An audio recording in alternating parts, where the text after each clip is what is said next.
Good afternoon. I call to order this meeting of the Knox County Board of Commissioners. This is a workshop. Today is Monday, April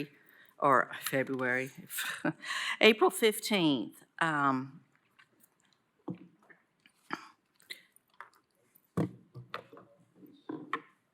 Roll call, please. Commissioner Lundy, Here. Commissioner Durrett, Here. Commissioner Oster, Here. Commissioner Ward, Here. Commissioner Schoonmaker, Here. Commissioner Hill, Here. Commissioner Lee, Here. Commissioner Beeler, Here. Commissioner Daly, Here. Commissioner Jay, Here. Commissioner Frazier. Present. All 11 members are present. Thank you. Also up here to my left from the clerk's office is Ms. Haley Wilson, and to my far right is Mike Moyers, the law director. I see several elected officials in the audience I'd like to recognize. John Whitehead, thank you. Thank you so much for coming. Ron Williams and Louise Povlin from Farragut, appreciate Mayor and Vice Mayor coming. And of course, we always appreciate Mr. Ryswick with the schools being here. Is there anyone else out there that I have not noticed? Thank you. That being said, we'll open now with the Pledge of Allegiance by Commissioner Beeler. Thank you, Madam Chair. Please stand and salute our nation's flag and join me in the Pledge of Allegiance.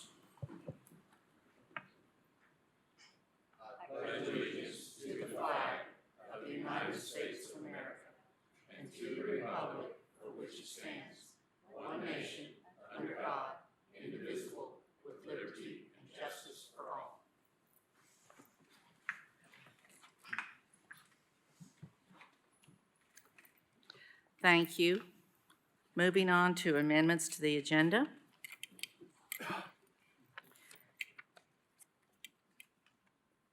Pardon? Could I have a moment for just a second? Thank you for reminding me. Thank you very much. I'm going to turn the floor over for just a moment to Commissioner Jay to bring us some unhappy news. Thank you, Madam Chair. As many of you may know by this point, one of our colleagues on City Council, Councilman Andrew Roberto, and his family lost their oldest daughter last night, who was killed in a tragic car accident in the wee hours of the evening in far west Knoxville. She was 21 years old, and as I thought about that today, I was reminded that in the English language, we have words to describe those who have lost loved ones. We talk about orphans who have lost their parents, widows or widowers that have lost a spouse, but there is no word for the overwhelming grief a parent experiences over the death of a child. There's no word to describe that in the English language, and I think we can understand why. I can't imagine the pain that they're going through. So as we grieve with and we pray for the Roberto family, I would just ask this body to observe a moment of silence in memory of Kylie Roberto. Thank you.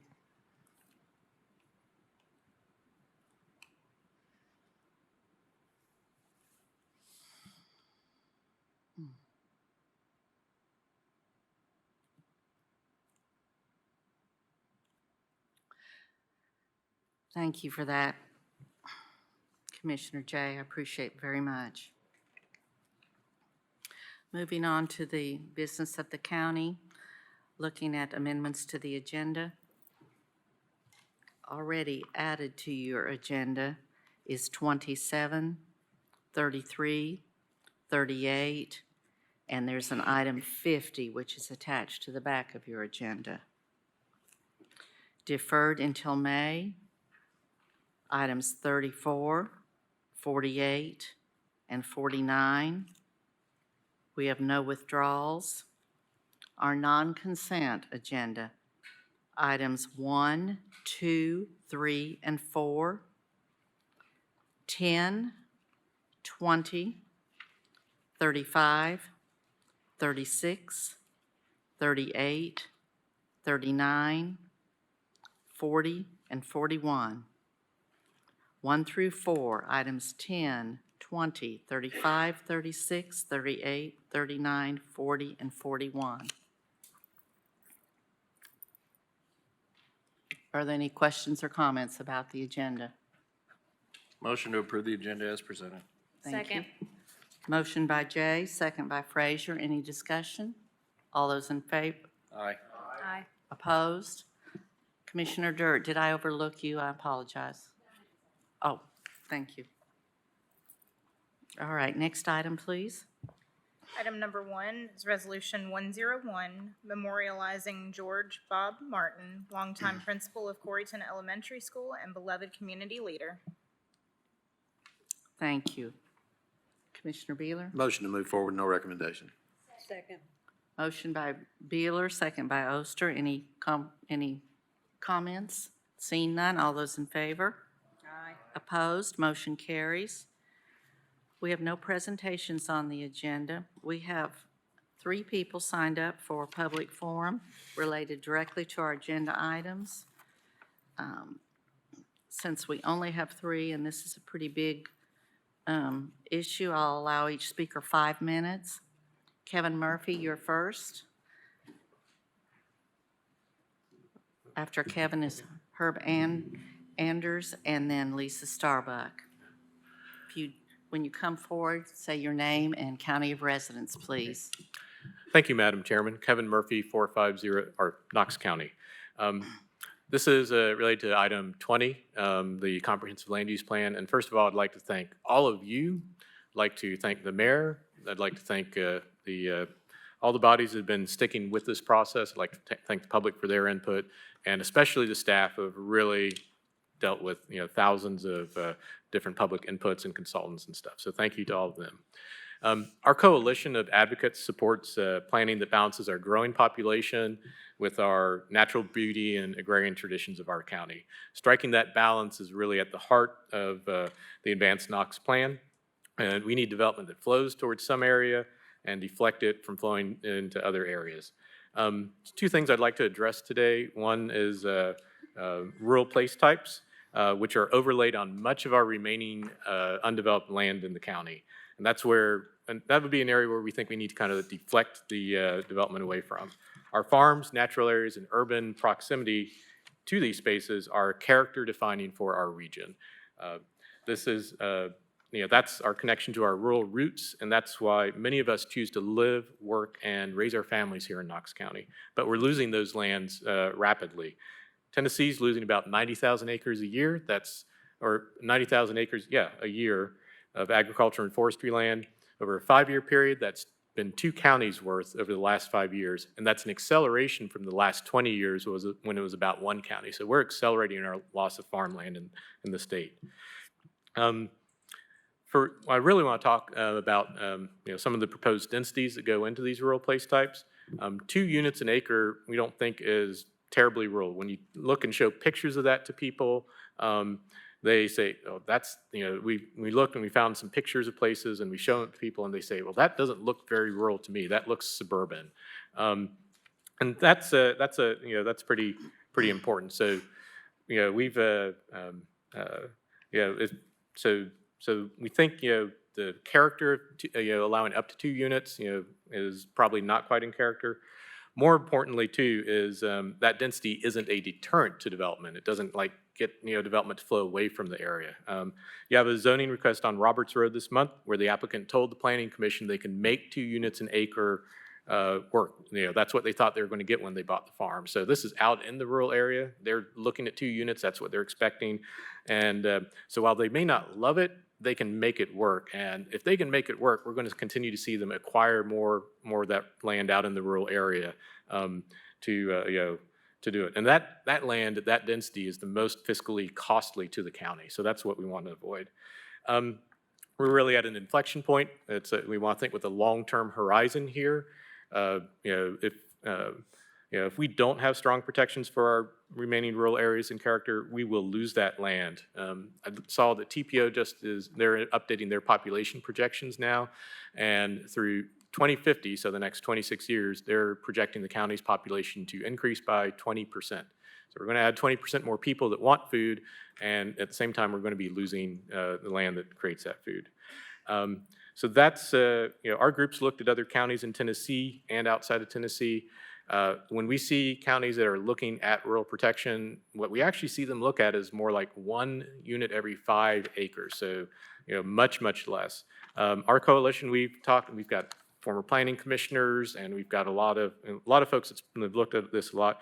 We would really like to see it drop down to more like 1 unit per 2 acres as a good start for really trying to protect our rural areas. So I want to close. Many Knox County residents in the rural area have lived there for decades. They've chosen to invest and build in those rural communities, and the desires of those residents have, weight, and just as the desires of people moving to relocate to Knox County. So I'd like you to keep that in mind. Thank you. Thank you. Our next speaker is Herb Anders.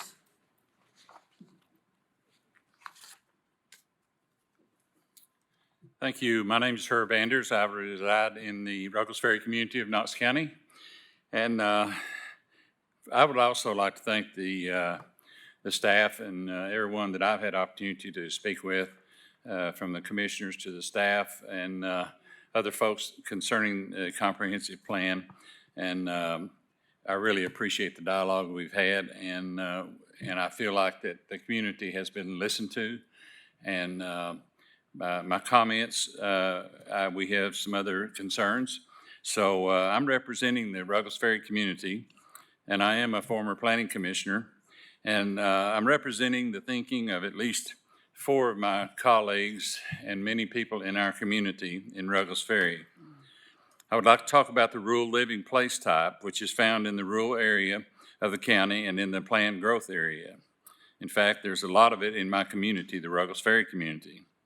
When you look at rural living place type, the descriptions and pictures, you see houses on larger lots, houses associated with farms and open land. These houses have many times been there for many, many years, and they're built in the architectural style that you would expect to see in a rural community. Sometimes there are new houses interspersed in with the older homes, and but they also sit on larger lots, larger pieces of lands. So my point is that there is a large variety of types of homes and the architectural features of homes, and it'll go anywhere from a manufactured home to an estate style home. You see it all in a rural community, and I think that's something that most folks expect to see in a rural community. What you don't see in the place types are pictures of subdivisions. You don't see the entire developments where the houses are built with a few floor plans, reversed, different type siding, different features on that, but it's basically the same home, and oftentimes very, very close to each other. This is the type of development we see just about in every time in a planned residential zone in Knox County, and it doesn't fit the rural character of the county, not just the Ruggles Ferry community, anywhere in the county. And I refer back to the 2012 East Knox Community Plan, where there were indicated that the consideration should be given in all considerations of planning to preserve the rural character of East Knox County in the French Broad and Holston River corridors. The rural living place type has 3 other zones directly related: estate zone, agriculture zone, and rural preservation zone. Almost all of the land in the rural living place type has agriculture zone underneath it today, so the underlying zoning is aligned with the place type.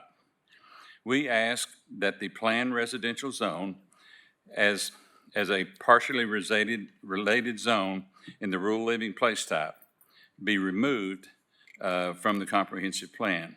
The current planned residential ordinance and standards deliver build-outs that simply don't fit the character of rural living place type. Perhaps when the UDO is updated, there will be a new planned zone that is a better fit for the style. But today's planned residential zone isn't a good fit for the rural community, and I am asking that that be removed and help preserve the rural character of not only the Ruggles Ferry community, but the portions of East Knox County that have that character of rural preservation. Thank you for your time today. Thank you. And our final speaker, Lisa Starbucks.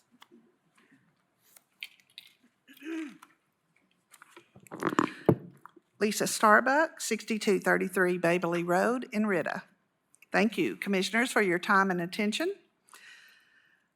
With the 4,900 acres of planned growth expansion in Ritta and Maloneyville, we are on notice that the county intends to build out its infrastructure and services in northeast Knox County.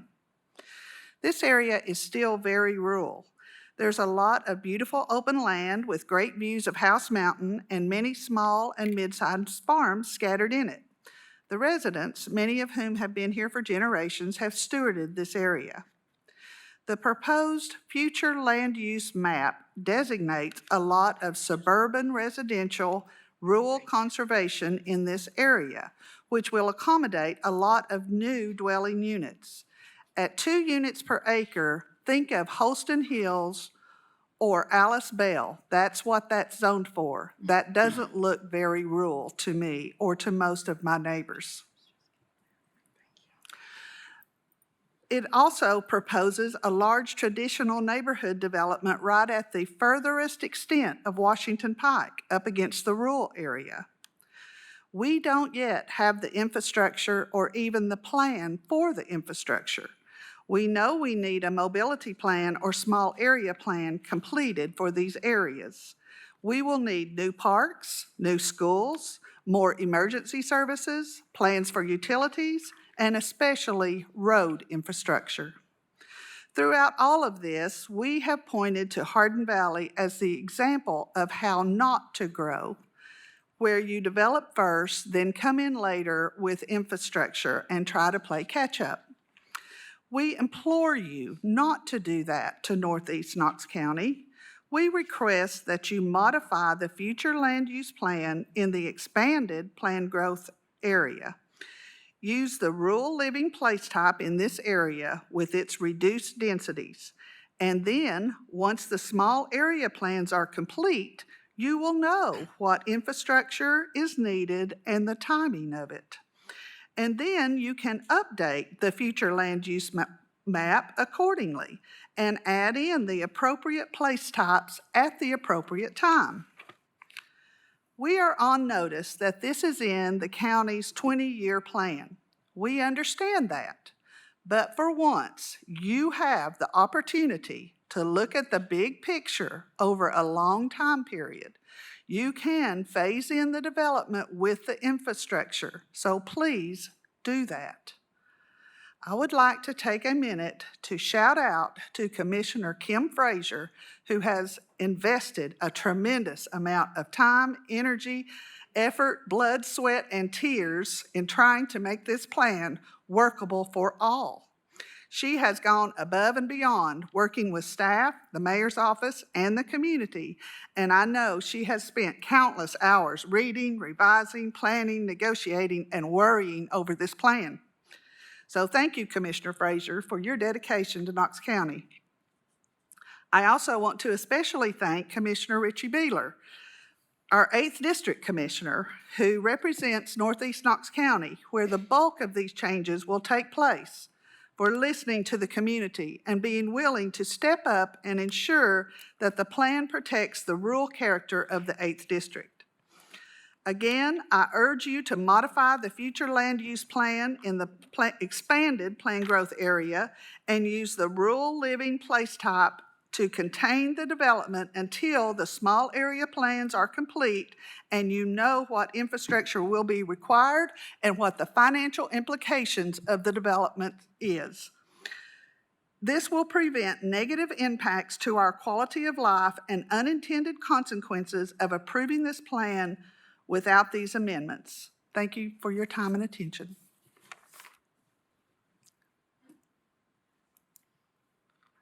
Thank you. Next item, please. Next item is the approval of minutes of the previous meeting. Second. Motion by Daley, second by Jay. Any discussion? All those in favor? Aye. Opposed? Motion carries. Next item. Item number 2 is consideration of the acceptance of new county roads. A, Botsford Drive, located in Kensington, District 4. B, Cabernet Lane. C, Rhapsody Lane. These are located in Fountain Point subdivisions, District 7. D, John David Lane. E. Connor Isaac Lane. These are located in Worley Wind subdivision, Unit 2, District 8. F. David Everett Lane, located in Cantrell Heights subdivision, Unit 1, District 8.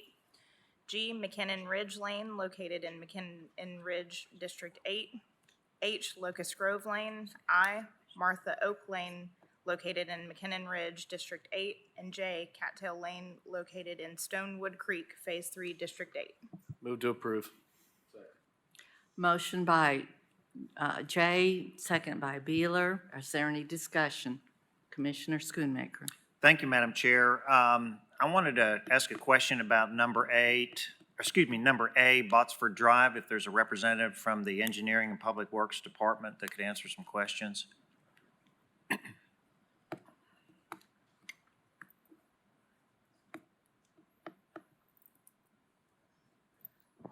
Yes, sir, Commissioner Schoonmaker. Name and address. Jim Snowden, Knox County, 205 West Baxter. Thank you, Mr. Snowden.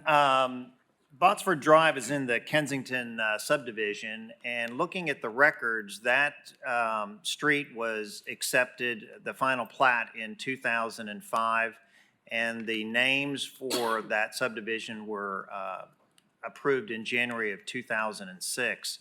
How is it that from 2005 to 2024, we're just now accepting that road? There, if I'm not mistaken, that one is one that was owned, pretty much all the adjoining lots were owned by the Schuberts. The Schuberts chose not to build on them for a very long period of time.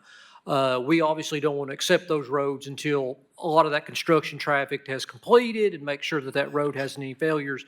I think the Schuberts did a combination of selling the lots as well as building them out after the 07, 08 crash.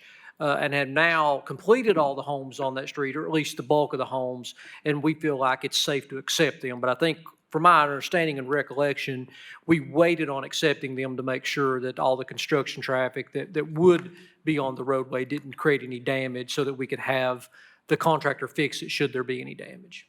Okay, so did Knox County inspect it back in 2006 when the roads were put in? We did. We did inspect it during construction as well as prior to the acceptance, Okay, or and prior then, to submitting this document. and did the developer pave the road prior to us accepting it? Yes, everything is complete for the dedication to come in front of this body. Okay, thank you, sir. Thank you. Are there any other questions or comments? Seeing none, we have a proper motion and second on the floor. All those in favor? Aye. Opposed? Motion carries. Next item. Item number 3 is consideration of the closure of an unbuilt right-of-way at Harvest View Lane and a portion of Shadow Branch Lane in Commission District 8. This is on second reading.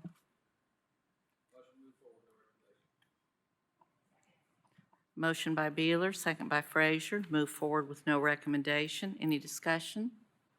Seeing none, all those in favor? Aye. Opposed? Motion carries. Next item is line item transfers. We have none. Okay. Next item I is know. budget amendments, which we have none.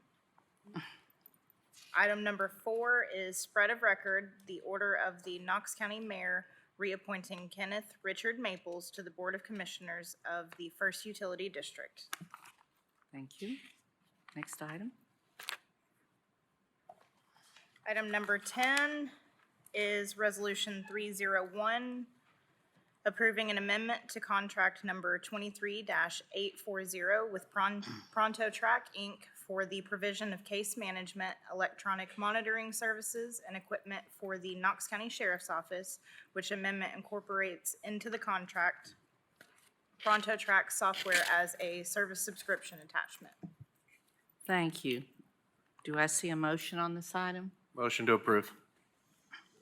Motion by Jay, second by Ward. Is there any discussion? Commissioner Jay? Thank you, Madam Chair. I pulled this off of consent and spoke with the Sheriff's Department. There just was no fiscal note attached to it or in the contract, but after discussion, it's not a separate expense and there's no additional cost. Essentially, the cost for this is built into the rental cost that is tied to the contract we approved in February. It's part of the pretrial release program, so I'm satisfied with it and happy to approve it moving forward on consent. Any other comments? Seeing none, we have a motion second on the floor. All those in favor? Aye. Opposed? Motion carries. Next item? Madam Chair, Yes. I wasn't thinking very clearly. Can we move item 20 to the rear so these other people that are here can go do their business and maybe go home? Because I think item 20 is going to be a long discussion. It's not, there's no use making all these stay here. I know y'all want to stay here to listen to this, but that's, you're more than welcome to. But I'd like to move item 20 to the rear.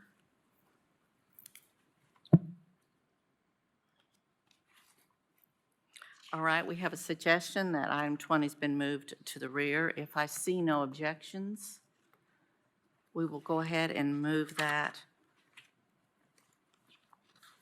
to following item 42. I mean, it will follow 41. You're welcome, certainly. All right, next item, please. Item number 35, Resolution 902, delegating to the Industrial Development Board of the County of Knox the authority to negotiate, accept, and/or waive payments in lieu of taxes in connection with Project Emerald, and finding that such payments or the waiver thereof are deemed to be furtherance of the public purpose of the board as defined in Tennessee Code annotated subsection 7-53-305. Motion to approve. Um, Motion to send forward without recommendation. Thank you, thank you. We have a motion on the floor to move forward without recommendation by Jay, second by Lee. Is there any discussion? See, Commissioner Jay? Yeah, I didn't, I just wanted to see who was gonna, Chris Caldwell, are you gonna discuss it this week or are we gonna do it next week? Okay, thank you. I believe they have a presentation scheduled for next week. Okay, I just for wanted to us. double check that. I didn't see All that on right. there. No problem. We have a motion and second on the floor for, to move forward without recommendation. All those in favor? Aye. Opposed? Motion carries. Item number 36, Resolution 903, to increase the membership of Knox County Fire and Technical Rescue Committee through the addition of a second county commissioner serving in an at-large seat and a management representative of the EMS ambulance provider under the contract to Knox County. All right. Motion by Daley, second by Schoonmaker to approve. Do we have any discussion on this item? Commissioner Daley? Thank you. Mr. Seymour's here. And Jenny's here. So, Mr. Seymour, will you come up and fill us in what we did Wednesday and the good suggestions for the Fire and Rescue Committee? Sure. Brent Seymour, Public Safety Director, 1630 Huron, 37917. So essentially what we'd like to do is add an at-large commission seat to our committee. Commissioner Daley's a rock star on that committee. Very informative, very educated to everything we're doing fire and technical rescue wise. One of the reasons we wanted to add the at-large commission seat was we feel like that would also give better representation for the total constituency across the county, instead of just having a single district represented on the committee itself. The contracted provider seat, essentially what that does is that allows our fire chiefs and our rescue chief to have a point of contact and a familiar face with our EMS provider on the committee in case, I'll give you for example. Other issues obviously can be discussed, but this was one I thought about a little earlier. So say we do CPR on a patient. The event is tragic, and we get a pulse back and that patient begins to breathe. As a firefighter, first responder, we load that person in the medic unit. The medic unit drives away. Predominantly, the majority of the time, we never hear any out course of that patient. This was one of the examples I thought of when I was trying to, what a person, an EMS representative could do for us at the committee. So our current EMS provider has a data person in place who tracks those critical patients through the system. Obviously, our staffing on the fire side doesn't allow us to do that, and with the HIPAA laws and everything like that, it's really tough. I mean, back in the day when I was on the medic unit, we had enough contacts in the hospital that I could call and ask someone, hey, how did Miss Smith do? Or what is her progress now? What's her status? And most of the time they would tell you because you knew and you built a rapport with those folks. That just doesn't happen now.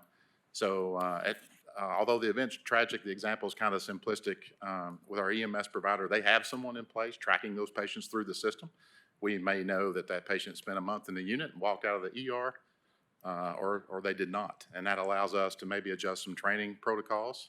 We can look at some patient outcomes and some assessments and do what we can to provide better care for the folks in our communities. Thank you. Thank you very much. We also discussed a name change at our meeting, and I think I like fire, EMS, and rescue, but we'll probably have to bring that before this commission to change the committee name, so we'll be discussing that. And I always thought EMS ought to be on there anyway. Right. And I'm glad EMS is added, that's for sure. And next month, we're going to have a presentation on the first 3 months of the new ambulance contract. Will that be under you or under Health Department? So you'll have a couple of reports next month. You'll have the Fire and Technical Rescue Committee report. You'll have the EMS report, which I believe will be delivered by the provider, if I'm not mistaken. Is that correct, Ms. Holden, the provider? And then there may be one more report on there as well. I thought there were 3 that we would do, but we elected to move. Typically, mine would be this month, but we kind of elected to bump that back a month so you would get all 3 set of statistics at one time, kind of give you a better perspective of what's going on in the EMS community. I would like to suggest that we do that at workshop, because I think we have a lot of presentations coming up next month. Okay. Kind of split the presentations up, half on workshop and half on commission. So if you'll work that out with the chair, that'd be great. Okay. Thank you. Thank you. Any other questions or comments? Seeing none, we have a proper motion for approval on the floor. All those in favor? Aye. Opposed? Motion carries. Next item. Item number 38 is Resolution 905, approving a contract with U.S. Imaging, Inc. in the amount of $846,090.05 for document management, file conversion, and scanning services. Thank you. Motion to move forward with no recommendation. Motion by Schoonmaker, second by Beeler, to move forward with no recommendation. Do we have any discussion on this item? Commissioner Jay. Thank you, Madam Chair. I thought I saw a register of He's going to do it deeds. next week. He's going to do it next week. He's going to do it next week? Okay. Thank you. All right. Anything else? Seeing none, all those in favor? Aye. Opposed? Motion carries. Next item. Item number 39, ordinance O-24-4-101, amending the Knox County Code, Chapter 2, Article 10, Division 3, General Provisions by adding a new section 2-839 regarding the Knox County Fleet Safety Program. This is amending Knox County Code, Chapter 2, Article 10, Division 3, establishing Section 2-839 previously reserved, and this is on first reading. Thank you. Do I have a motion to? Motion to move forward with no recommendation. Do I have a second on that? We have a motion by Schoonmaker, second by Beeler, to move forward with no recommendation. Is there any discussion? Seeing none? Yes, sir? Does the Director of Risk Management want to say anything at this point, or just hi? Okay, he's good. All right, thank you. Commissioner Smith, welcome. Seeing no more lights, all those in favor? Aye. Opposed? Motion carries. Next item. Item number 40, ordinance O-24-4-102, amending the Knox County Code, Chapter 2, Article 1, Section 2-2, privilege and expense reimbursements for certain officials and employees, in subsection 2-2A to reference the Knox County Fleet Safety Program and to clarify that the elected official to whom a county vehicle is assigned shall designate who may drive a county vehicle. This is amending ordinance number O-90-9-123, adopted September 10th, 1990. Ordinance number O-02-8-104, adopted September 23rd, 2002. And ordinance number O-07-6-103, adopted July 23rd, 2007. This is on first reading. Thank you. Do I have a motion? Motion to move forward with no recommendation. Motion by Durrett, second by Daly. To move forward without recommendation. Is there any discussion? Seeing none, all those in favor? Aye. Opposed? Motion carries. Next item. Next item is public forum for open topics. We have no speakers. Item number 41, discussion of April zoning items, number 42 to 50. Thank you. Moving on to items in zoning. Commissioner Oster, any comments on 42? No. I have none on 43 or 44. Commissioner Beeler, any comments on 45?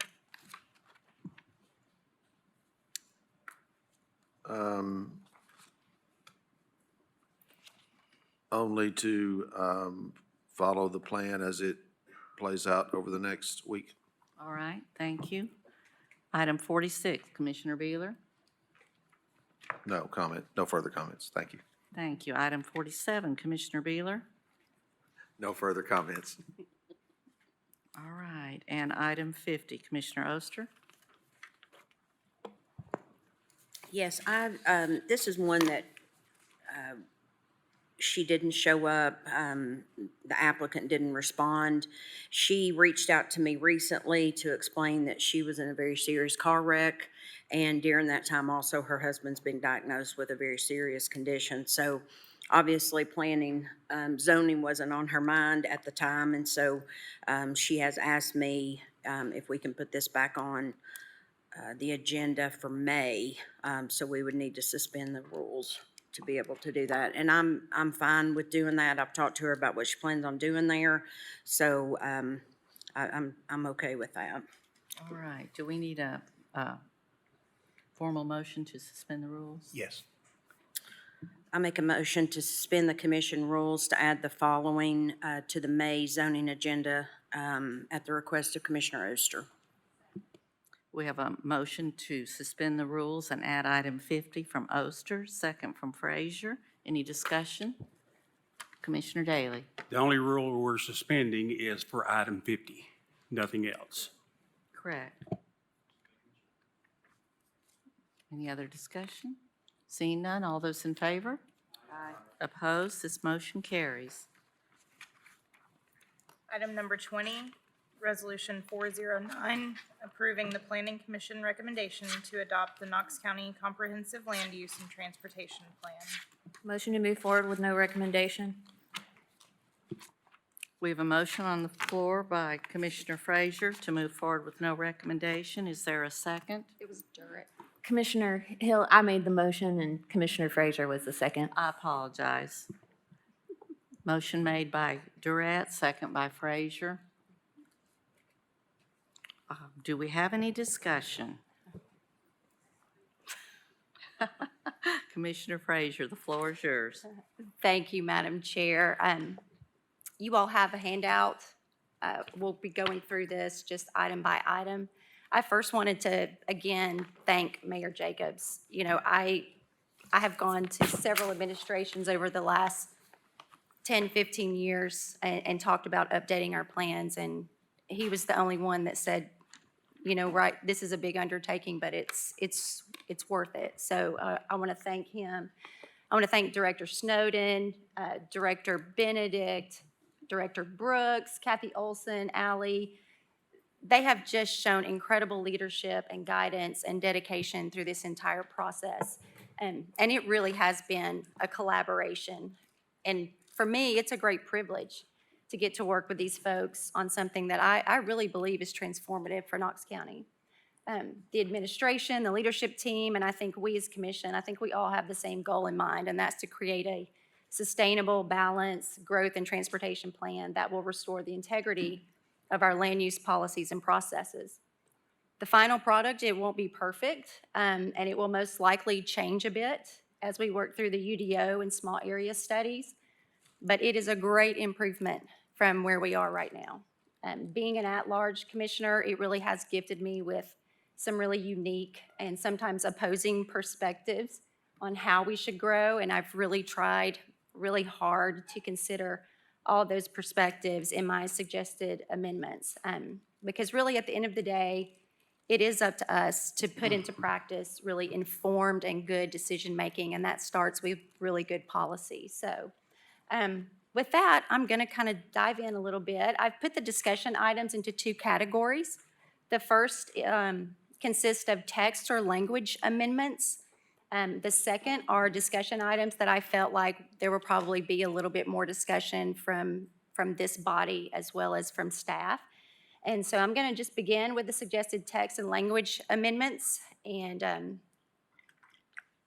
go through these. I do want to make it clear that I have shared and discussed all of these with the leadership team. This is not the final version. There were probably 7 or 8 just communicating back and forth and also working with community groups across the county and just trying to listen and see where we can just make a couple of tweaks. These guys are the professionals. I respect them. I respect this process, the integrity of this process. So I really want to be clear about that. First off is page 2. It's small area and corridor plans. I feel like this is where we can reference the transportation impact analysis by adding just some simple language. It would read existing plans and guidelines that remain in effect include transportation impact analysis guidelines, comma, East County Community Plan. So you have there in the blue text, that's existing language. Red are the suggested amendments. So that is the first one. And I'll just go through these. I don't know if the body wants to comment on each one or if you just want to kind of stop me if you have a question or comment. All right, we'll take a minute after those. So that's the first one. And you are referring to page 2 Page of our 2. major document that we've been given. Page 2. It's under small area and corridor plans. Commissioner Schoonmaker? Thank you, Madam Chair. During the presentation we had in March on the comprehensive land use plan, I had requested that you guys add the Fox Road corridor study to this. Has that been done? It has not been added yet, Commissioner. Will it be added before next Monday? If you all would like to add it, that's something that can be considered. I'd also, I did flag it for colleagues in engineering public works as well to look at to make sure that that it was still a plan that was relevant and hadn't had anything adopted to this point. Okay, because they have a copy of it. Yes, okay, thank you. Any other questions? Commissioner Frazier? Also on page 2, under facility plans, I would like to suggest adding hillside and ridgetop protection plan because this is a plan that is routinely referenced and I think that it is has merit of being added here. So the text would simply read in the kind of the plans that are listed, it would just be in addition after Greenway Corridor Study, comma, and hillside and ridgetop protection plan. Any discussion? Seeing none. Commissioner Frazier? Thank you. Page 37, rural living, under the land use mix, primary uses. I suggest adding language to read residential, comma, single family detached.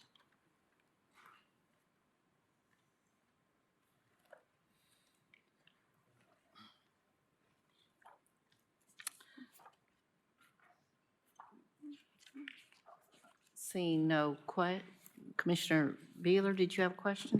Thank you, Madam Chair. I concur. All right, just to be sure I understand, the current is single family on a wide range of lot sizes. Am I No, reading Madam that Chair, correctly? if you look under land use mix, primary uses, where it says residential, comma, single family, the suggestion is just to add detached following single family. All right, hold on. You said on page 37? Yes, ma'am. Oh, thank you. Gotcha. All right, thank you. Any other questions? Commissioner Jay? Thank you, Madam Chair. Commissioner Frederick, could you just explain, could you give me some more context as to why you suggested that? Historically, the primary uses in an area that would be under the place type of rural living, we would want those to be single-family detached. You would not want townhomes, condominiums, things that would distract from the rural character and heritage of the rural living place type. Okay, thank you. Okay, page 38, rural conservation. I had Oh, a I'm question. sorry. I had one question on that one. Uh-huh. In-law suites, are those allowed under this then, or no? Would that be, or like help on a farm if there was a bunkhouse or anything like that? I would have to defer to planning. Would you repeat your question? Would what be allowed? If there was, so you're saying that they have to be only in single detached housing? So would an in-law suite, a second apartment, be allowed under that term? I would think not. Or would there be a bunkhouse on like a main house allowed if it was like a farm situation? It's a good question, Commissioner Ward. I believe the bunkhouse probably would be allowed. It'd be almost like a second dwelling, but I think we might have a challenge with the mother-in-law's quarters. That potentially might be an issue here. It essentially would serve almost like a duplex. And I think in this case, that might be that might be prohibited with this language. Okay. I like my grandma a lot, so if we could make an in-law suite something, I would think a lot of people like their grandparents and their parents. So I know that I'm not putting my mom in an old folks home, that she'll come live with me. So that's one thing that I would like to see addressed. Commissioner Ward, do you have any suggested language to replace this with? I'm not a lawyer, ma'am. I don't know legal terminology. I'm kind of an idiot, so I would probably refer to somebody that's more advanced in this field. If you would, Commissioner, if I could speak. So Commissioner Ward, just to be clear then, you want that, are you asking then in the essence? I'm saying if we put this language in, we're eliminating that possibility for rural residents. So take the example that you have a farm and the farm next door is your relative and they can't care for themselves, so you want to bring them into your place and build on an in-law suite is the best way I know how to describe it. The house would then be considered a duplex under those circumstances and you couldn't do it. Or Madam Chair, Director Brooks has a comment. comment. somebody moves from a county over to county or state over. Thank you. Director Brooks? I was just going to offer up that we could come up with some proposed language before you all take a vote on this next week. And also note that accessory dwelling units is something that could be addressed during the Unified Development Ordinance, and could be something that could be considered in all zones, but that would need further discussion. Thank you, ma'am. All right, thank you. Any other discussion on this one? Commissioner Daly? Oh, I apologize, Commissioner Schoonmaker? Oh, thank you, Madam Chair. Could this potentially evolve into an Airbnb situation if you have an auxiliary structure like that in rural environment? It could, yes. Okay. Thank you. Commissioner Daly? Thank you, Madam Chair. Mr. Snowden, if this mother-in-law, people will go pull a permit for a garage apartment, and their intent is all the time is running a business out of there. They build a building that's 10,000 square feet, 7,000 of it is to run their repair business or whatever, and have a very small lot or small room. And it gets by codes, which we need to fix that somehow, some way. It needs to be fixed. Question is, if I own that 1 acre lot or whatever that is, will I have to, when I come to codes to get a building permit, is that something that would have to go to BZA to get a variance? Or I don't want to get into a variance situation. It depends on the intensity of use. The garage apartment essentially is another dwelling, so then it would fall back to what's the intensity of use allowed within that zone. So it would depend, I guess.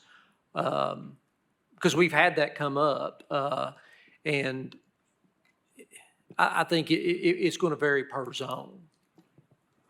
I see a lot of danger there if it goes to BZA. If, they ask for a variance at BZA, which seems to be granted way too often on that. So I have concerns, Director Brooks, if we could put something in there. So I don't know if we can put some language in there that restricts it going to BZA or not. But you understand my concern? That is, yes? Commissioner, BZA cannot grant a variance to allow a use that's not otherwise allowed in a zone. So it would have to be something that was allowed in that zone as a member of the UDO or a part of the UDO. If, for example, if we left it at single-family detached, somebody couldn't go to the BZA and say, well, I want to add a mother-in-law apartment. They don't have that power, period. And I would not let them do that. Variances are not, they cannot be given to allow uses that are otherwise not allowed in the zone. Well, I've watched you and I appreciate you, but a lot of times they don't listen to your advice.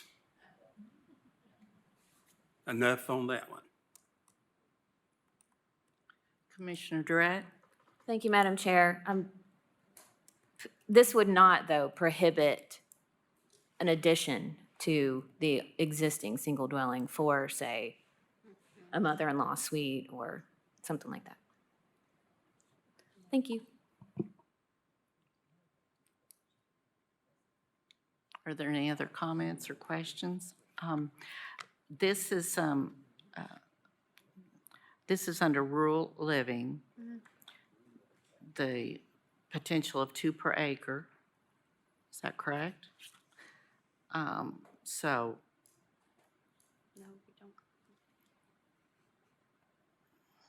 if they already have 2 units on the, Madam Chair, you're referring to the rural area of the growth policy plan. yes. Allows for 2. This is a rural living place I type. apologize, you're right. And so you would need to refer to the zonings allowed Gotcha. for densities. Thank you for that. Mm-hmm. I do see I'm in the wrong rural category. All right, any other discussion? Seeing none, Commissioner Frazier? Page 38, rural conservation, under housing mix, I'm suggesting adding language to the bullet point to read, single-family residential subdivisions shall be clustered in a pattern that preserves 50% or more open space or environmentally sensitive areas on a given site. I'm including environmentally sensitive areas because they're later discussed in the plan and they're also discussed in the PR zoning ordinance. So this just simply includes that language to tie those together. Is there any discussion, questions on that? Commissioner Jay? I was just wondering where that is defined later in the plan. I think the definition of what is an environmentally sensitive area, or maybe that's. We'll get there. Or maybe Mr. Snowden could I'm trying to remember where it is. outline what determines an environmentally sensitive area.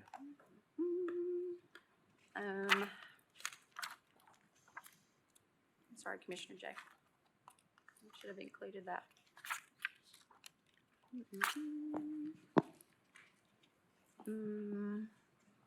It's, Commissioner Frazier, Mhm. it's not defined in the plan, but you mention it in your request on page 59. Okay, that's where I am. I'm on page 59. Yes.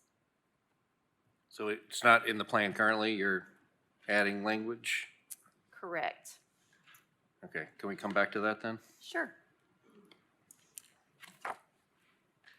Any other comments? And again, these are all just for discussion this evening.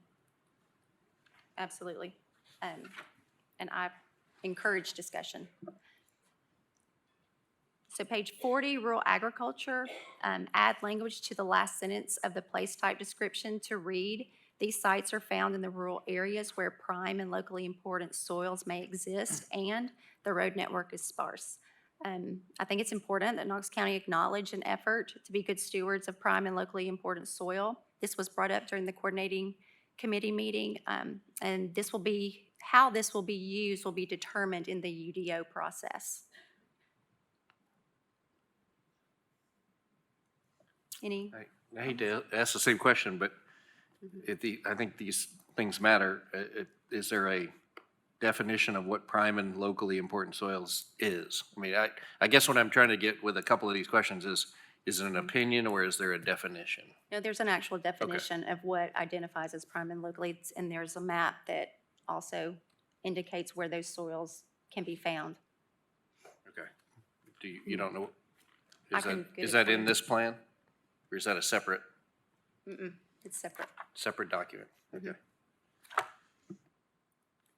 I'm doing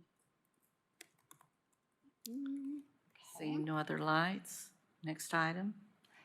Page 48, areas for future study. Add to the last sentence of the second paragraph to read, the plans also provide a forum to consider other elements of the built environment, like parks and open spaces and other public infrastructure such as stormwater and utility needs. I'm proposing to add schools, historic resources, and conservation. This would support the county's commitment to broaden the consideration and scope of impact of a project on an area during the planning process. Any discussion on that item? Seeing none, next item. Page 58, to support this policy, 6.3, suggests changing the last sentence to read, the rezoning or development process shall consider the suitability of existing or planned infrastructure. This is just giving the plan a little bit more teeth.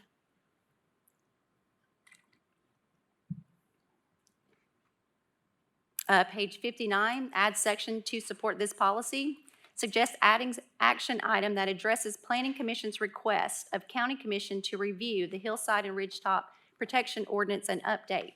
This will be done through an ordinance update, which will ensure a thorough and detailed look at hillside and ridgetop protection plan and incorporate what we have learned over the last 14 years since the plan was adopted. The new action item would read 7.6, Hillside and Ridgetop Protection Plan. Consider regulations in the Unified Development Ordinance according to or by guidance of the Hillside and Ridgetop Protection Plan. Any comments?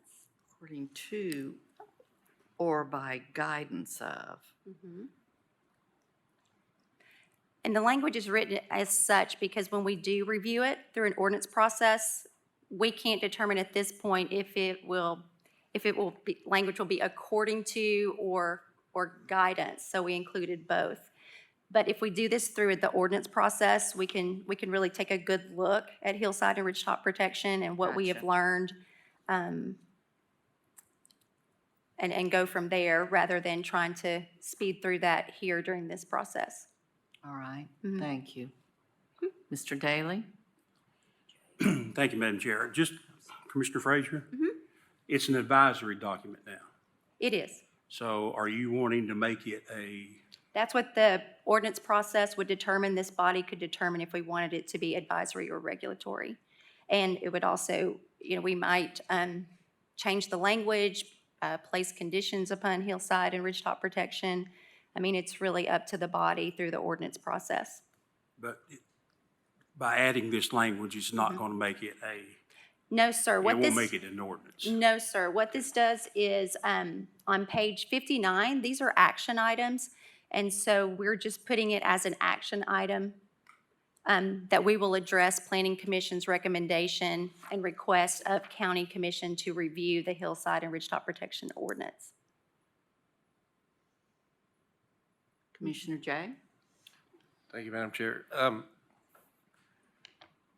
What if this body doesn't create an ordinance? So just so I'm clear, you're wanting to add language that says refer to the future ordinance that doesn't yet exist. What if commission doesn't create an ordinance? Well, Planning Commission has put forth a formal request of this body to review and update it. So No, I understand that, but what if this body decides not to? I guess you would amend the plan. Okay, I'm just, Again, this is an action item. It's like a to-do list. yeah, it's Yeah. just if it, we're voting on something to add something that hasn't yet We will, to because I'll become. bring it forward. Yeah, so we will be Just playing, I'm reviewing just it. trying to think through all the scenarios of where, I think that's the first suggestion, that is to add something that doesn't yet exist and essentially say we're going to abide by the thing that we don't yet have. Well, it does exist. We're just going to review it and update it as requested by Planning Commission. So it does exist. We're not creating something new. We are reviewing and revising, updating.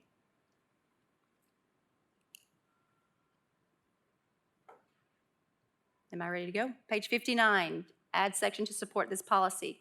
Suggest adding a new action item as inspired by the Middle Tennessee Coalition of 9 counties. It's called the Greater Nashville Regional Council.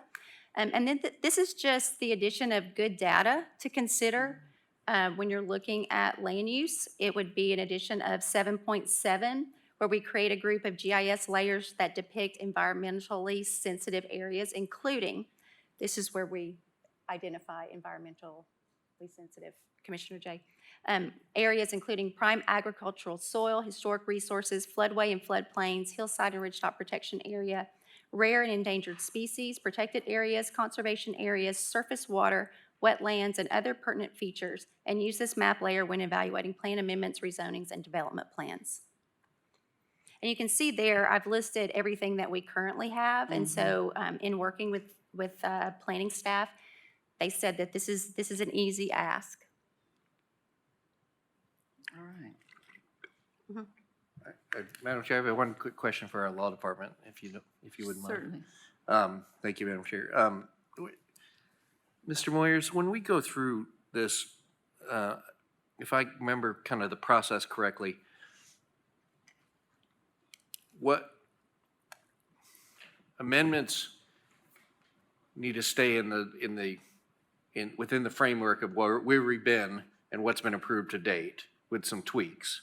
Like an ordinance would be, I guess, when do we get out of the scope of that then something has to go back to planning and then come back to us with completely new sections? Because we are under a timeline, deadline, versus what can be amended later.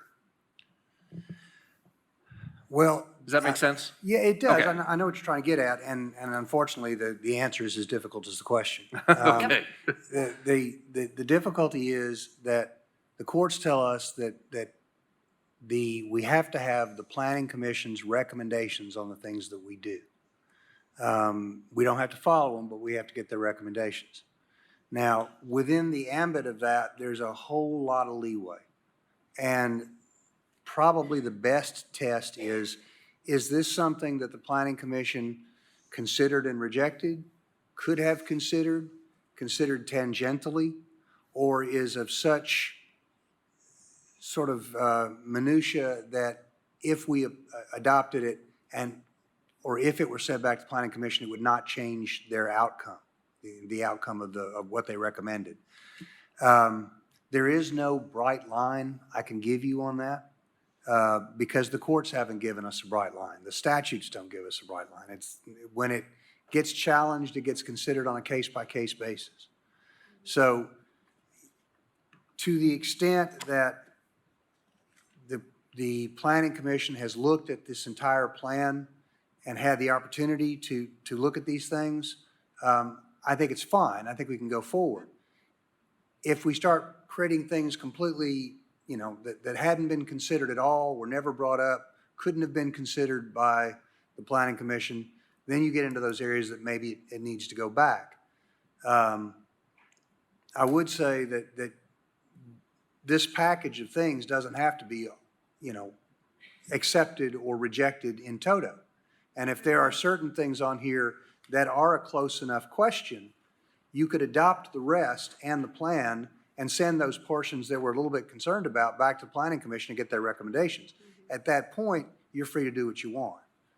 So you'd have to look at each one and the history of how they got to us to make that determination. And that's something that I couldn't do as I sit here right now. Okay, thank you. That helps explain it. All right, next item. Page 61, avoid approving isolated developments. Amend language to read, avoid approving isolated developments where infrastructure and/or public services are inadequate or not yet planned. I wanted to include this to refer to emergency services, law enforcement, parks and rec, and other government public services. Yes, those are things that we cannot control, but I wanted to show an intent to work together to ensure residents that they have access to these services. How do you define that? Like, what's isolated, a mile away from something? I'm sorry, Commissioner Ward, say that again. What's isolated? Define isolated. Approving isolated developments.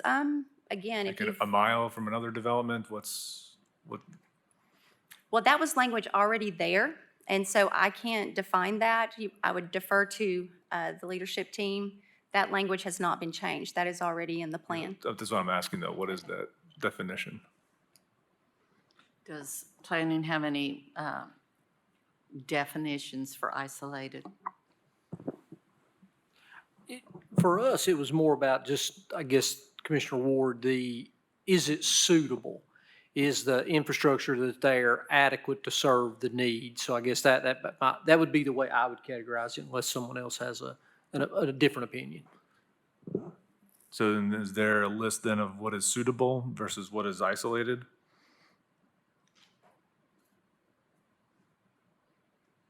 So it's just my line of questioning is that it's just up to interpretation, and then if it's up to interpretation, it's whose interpretation is it up to? So and those kind of things are always played tricky down the line. I'm cool with approving isolated developments if an isolated development is defined as a definition. It is a mile away, the road is less than 22 feet wide, whatever the case may be. There isn't sewer infrastructure, there isn't, the closest fire department is 3 miles away, whatever the case may be, how you define that. But it just opens us up for lawsuits later on, and it opens us up for bad interpretations, and it opens us up for playing politics more than, being good stewards. So I would like these kind of things more defined than just what happens to be the opinion of whoever's around at that point in time. And I might suggest, we could strike the word isolated here. And essentially you're just saying approving developments where infrastructure and/or Commissioner Fraser's language are inadequate or not yet planned. I think that resolves that concern. And it's really, for us, that's what we were concerned about. Sure. Not so much that they're isolated, I but get the they are. concern if they're 20 miles away from the nearest firehouse, I get it. And you build 1,000 houses, well, the likelihood of 1 out of 10 or 1 out of 1,000 are going to go up in flames, go up, right, with the more that go up. So I get that, but I just am asking for a definition of what that looks like. Road, infrastructure, sewer, distance from fire departments, things of that kind of nature, I think is just more than, because your opinion of what is and my opinion of what is going to be different opinions, obviously, and it's much easier, when you have a ruler versus saying, hey, this is, my hand's 10 inches long. Well, you think my hand's 5 inches long. Well, if we get a ruler out, it's actually 7.5 inches long, so that there's a difference between opinions and the facts. And I will say, Commissioner Ward, I've had those very similar conversations asking for metrics and tangibles. And one thing that the staff has really educated me on is a lot of that will be determined in the UDO. That's where they'll get kind of into the more granular things. So I understand where you're coming from, though, because I'm a very black and white, I need metrics, and so, yes. Anyone else? Yes. Okay. Commissioner Daly. Yes, Commissioner Frazier, this kind of concern about public services where you say, or you mentioned law enforcement and ambulance. Director Brooks, have we ever taken consideration law enforcement during the planning process? No, not that I'm aware of. How would you do that? Are you going to tell the sheriff's office or this county commissioner, we got to fund another $3-4 million because we're doing a development in Choteau or Seven Islands or? Don't know. Commissioner, I don't have an answer for you right now. It's not something that we considered when we developed the plan. It'd be something we'd have to, if you all were to amend it, we'd have to figure out a way to do that. You know, I agree with the infrastructure of the roads, the utilities, and even schools as far as that goes. But when you start talking about the emergency service and law enforcement, I don't know how you're going to do that. Thank you. Well, I might just comment that the service would have to be available. I mean, that if if you're in Knox County, then the service of our sheriff's deputies would have to be available. But to try to Madam get Chair. into defining, so does that mean 15-minute call time or 45-minute call time? That would be going down a slippery slope, I'm telling you, you know. Now, my Seymour Volunteer Fire Department, residents come to them all the time wanting to try to defeat a project, saying, can you provide the service? The answer is yes, we will provide the service. If we approve 168 houses, Seymour will provide that service. The sheriff will provide that service. In the case of the sheriff, we may have to up his budget to put 3 more patrols on in that area or whatever. But that's why I'm kind of concerned about exactly what you said. How are you going to define that? So my question is, do we need to even try? You know? And that's why I brought it up for discussion. We hear quite often from emergency service providers with a concern and a worry about offering adequate services because it's not a part of the discussion during the planning process and the approval process. And we hear from them saying, you just continue to add units and add units and add units, and we don't have the equipment, we don't have the trucks. It's really trying to have a respect also for those service providers and encourage working together to make sure that we are providing those services adequately. But again, it's up for discussion, and that's what this is for, so. Well, I'd like to make a comment, if I can, that good article today in the Focus about Carnes, 48% subscription rate. If it was 90%, they would have the funds to do whatever they want to do. Same thing with Rural Metro. Rural Metro was below 50% on subscriptions rate. Seymour is all volunteer. The rescue squad is basically all volunteer. So that being said, I'm not really for this part. You know, we'll discuss again, but when you add that in there, I don't see it, okay? I'm sorry. No, don't be sorry. That's what this is for. I mean, to bring forth ideas and suggestions and discuss them and then decide on what we feel is best. So I appreciate your comments. I really do. Hold on. Oh, I'm sorry. Commissioner Beeler? Thank you, Madam Chair. I agree. I think it is a good discussion, actually. I think this item is more important than meets the eye because It is. I think it comes down to the definition of the word inadequate. And that probably can only be defined, as Commissioner Frazier pointed out, in the UDO, right? When we actually have some parameters. maybe we do refer to response times for emergency services and law enforcement, given that, I don't know if we go down that road or not, but certainly infrastructure and utilities and public services, I mean, those, we got to have some very clear parameters. First of all, if it's not yet planned, if there's no infrastructure or public services planned, there shouldn't be a development. I mean, there shouldn't. But if they're inadequate, that's where we got to define what inadequate means. Traffic, volume, all those kinds of things, capacity, roads, we got to define that. And that's where inadequate is an important word, so.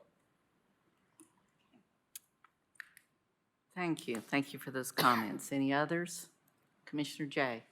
Thank you, Madam Chair. I think I'm having trouble with this particular section because of in addition to the comments that have been made, the public services definite, I mean, I really think that would have to be defined. And for instance, it says we would refer to emergency services, law enforcement, parks and rec.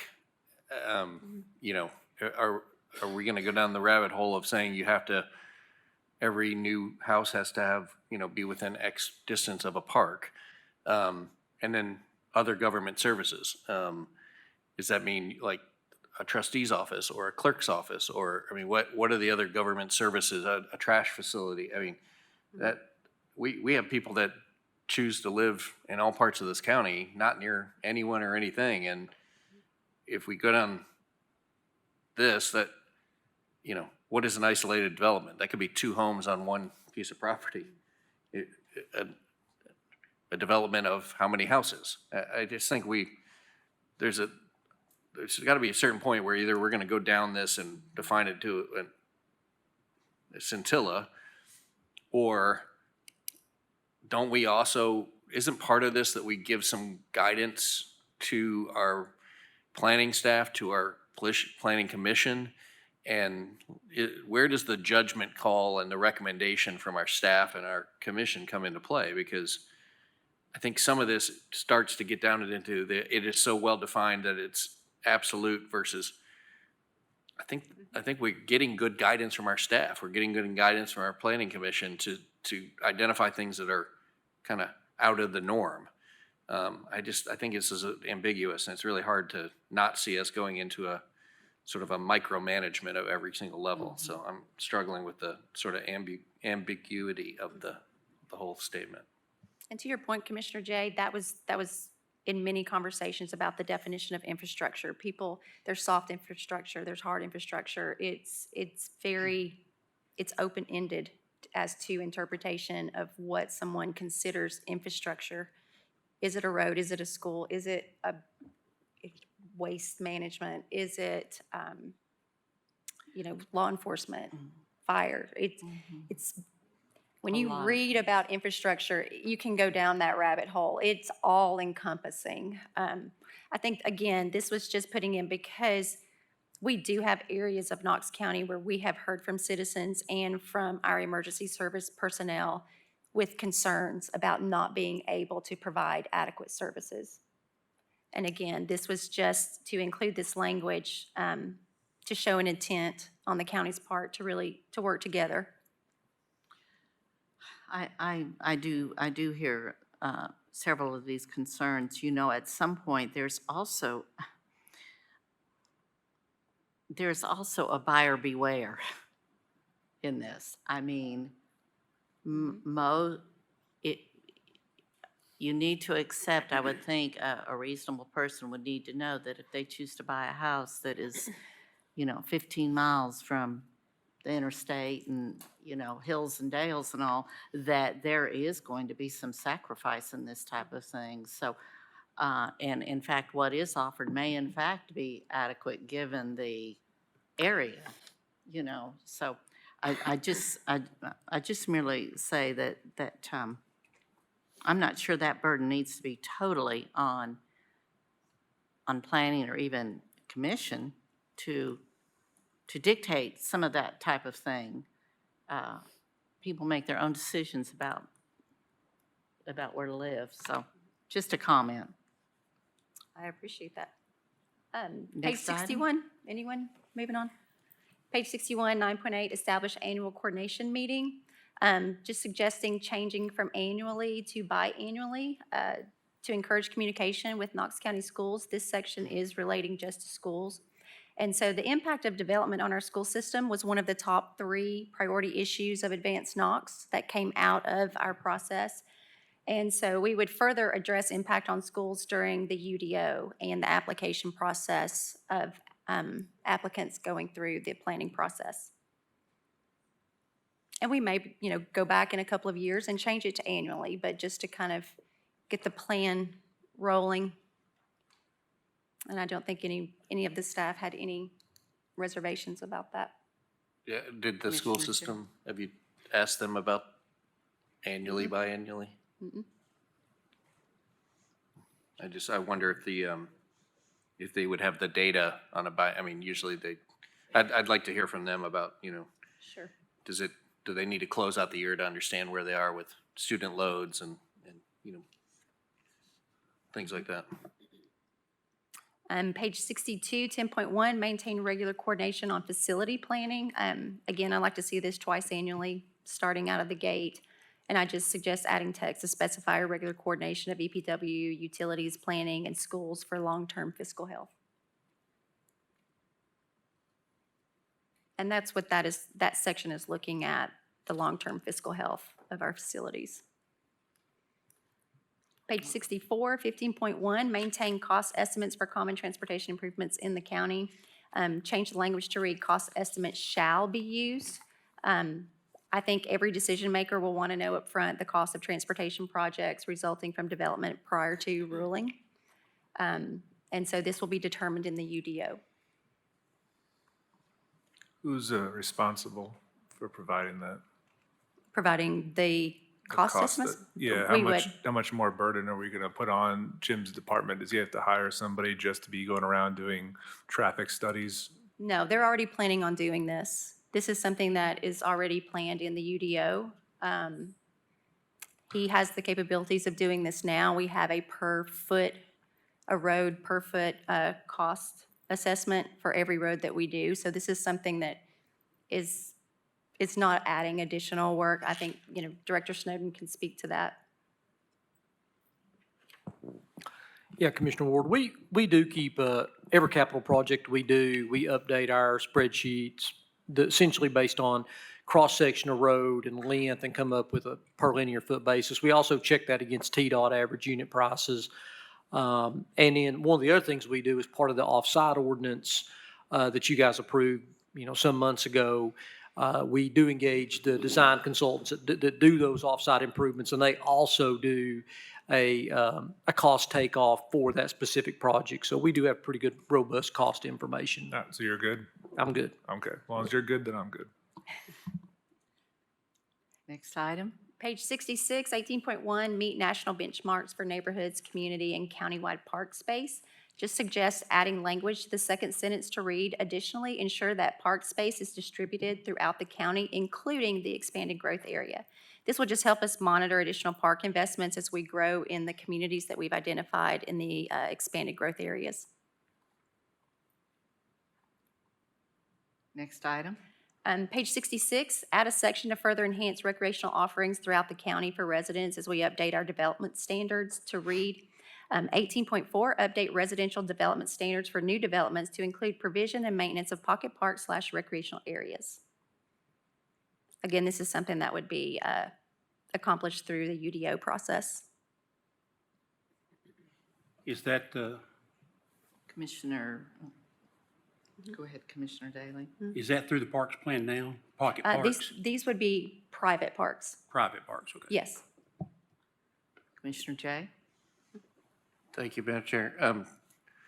I just want to make sure I'm clear on this. Update residential development standards for new developments to include provision and maintenance. So you're requiring that all new residential developments have a park or a recreation area inside of it? Those would be determined during the UDO process when they determine the development standards, and that's up for discussion. It could be wide open, it could be very specific. This is just putting in the to-do list for the UDO. This is being done in other areas, in other communities, counties, and states. This is something that I think we need to take a look at. So in your vision, who's responsible for maintaining the park? Is it us, the No, it would then taxpayer? go to the HOA. These are private. These are Okay. private parks. This is within a subdivision development. It would become a part of the development plan, just like if we were requiring open space or a So- vegetative buffer. This Okay. would require, So they some would sort of all rec- have to pay for the playground and the pool and everything else, and the Yes. maintenance of the sidewalks and all the stuff that goes along with the park.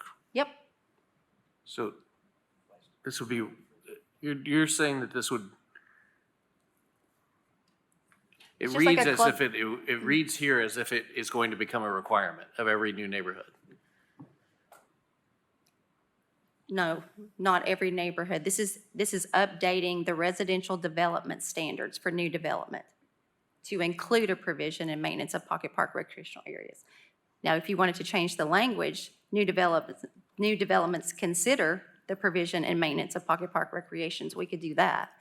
Yeah, I think I'm more comfortable with to consider, because if you're requiring people, we all want more affordable housing, and if you're gonna require home builders to add this amenity and that amenity and that amenity, it's going to jack up the price of that home. And while it may be nice and it may be something that many people like, it may not be something that everybody needs. And Sure. I think I would be more comfortable with the word consider than to include, because these are kind of, I feel like some of these are unfunded mandates that we're sort of saying, you as the home builder you have to do this. And it's like, well, I wouldn't say they're unfunded mandates. This is just Well- better planning, better developments for yeah, our but residents. somebody has to pay for it. Sure, and it will be the end user typically. Yeah, I mean, it's And going to raise our it's very pricing. minimal. Like when I have looked at other areas that are doing this, that the impact on the end user is very minimal for the amenity. And again, I don't we haven't- disagree with that. I just, Right. I feel like at some point, we do have to let people make their own choice of where they want to live. Mm-hmm. And some people may say, I choose to live in a lower priced house that doesn't have amenities. Sure. And that's okay. We shouldn't dictate that everything I don't think our purpose in creating this is to create a HOA overlay that says you must do all of the things that we want you to do, right? I mean, No, we want to create better policy and better processes. And so if we are asking for a consideration, I like the word consider more than I like the to include, so I'll just leave it at that. I'm kind of on the same boat with that one. I just feel like everybody's pocketbook and wallet is getting killed these days, and to add even another 10, 20 bucks a month to some families is just too much. And then that just kind of puts them out of that price range for that subdivision that they might have wanted moved into, but because they have to have another $30 a month for the park in there. And then it's gonna make every house more expensive if every developer has to develop a park as well. I like consideration better than, the wording better. We changed it. I've noted that. Mr. Schoonmaker. Thank you, Madam Chair. Is the legislative intent just to allow extra land in a development, Commissioner Frazier, where if the kids want to go throw a football or a frisbee, or they would have an open area to do that? Because so many developments that we approve, every square inch is taken and they've got to play in the streets, which is not a good option these days. Sure, and that is something that we would establish in the UDO and the development standards. It could be an open field play area. It doesn't mean that it has to include very expensive playground equipment. That would all be determined in the UDO, and the standards could be as broad or as narrow as we want to define them. But I think that it's time that we consider asking those things. Planning Commission and County Commission, we can suggest those considerations right now. So I would just like to see more consideration for recreational areas in our developments. Commissioner Ward? So I hear what you're saying. I think where appropriate, it's appropriate. I don't know if it's appropriate everywhere. So I think making it more flexible is best, because some areas, they need every inch, and some areas they don't. Yeah, I just This would be think very it's- beneficial in those areas where we have park deserts to provide recreational areas within subdivisions. I just don't know if it's our job to force private businesses to create parks that are then maintained by I just feel like it's a slippery slope of like we're forcing things down people's throats. And then it makes, if you just take away one lot from every single, you're creating, they have to recoup the money somehow. So then those houses automatically get more expensive, and then the money to maintain that house has to be more expensive. So not only are they financing more upfront, they're also then having a larger HOA bill. And we've just added, not just the HOA, which may not be that much to you, might be a lot to some other people, 10, 20 bucks a month might be a lot, but you're also financing a couple $1,000s more every month with high interest rates already and high inflation and everything else. I just would like more flexibility than less flexibility when it comes to these kinds of things. So we can say, hey, yeah, in Hardin Valley, we had a project a couple months back where they made like 10 acres into a park for the community. Great. But, if it's closer to downtown where they need every inch that we can pack in there, like we don't need to take away a quarter acre to like the one that was down the street from my house. They're putting 18 units in. They need all the space, every inch to put that 18 units in. We have 5 parks within a mile of my house, so they don't need to put a private park within that HOA. I would like to see us have more flexibility, not less. I think we can do that through Commissioner Jay? UDOs. Oh, are you? Before you go on, Commissioner Frazier, Commissioner Brooks or Mr. Snowden, either one, we are getting into the weeds. And I would appreciate it if you would please just give us some guideline on if these are adopted and put into this document, that in the end, it still will come down to the UDO. Is that a correct statement, or is that not?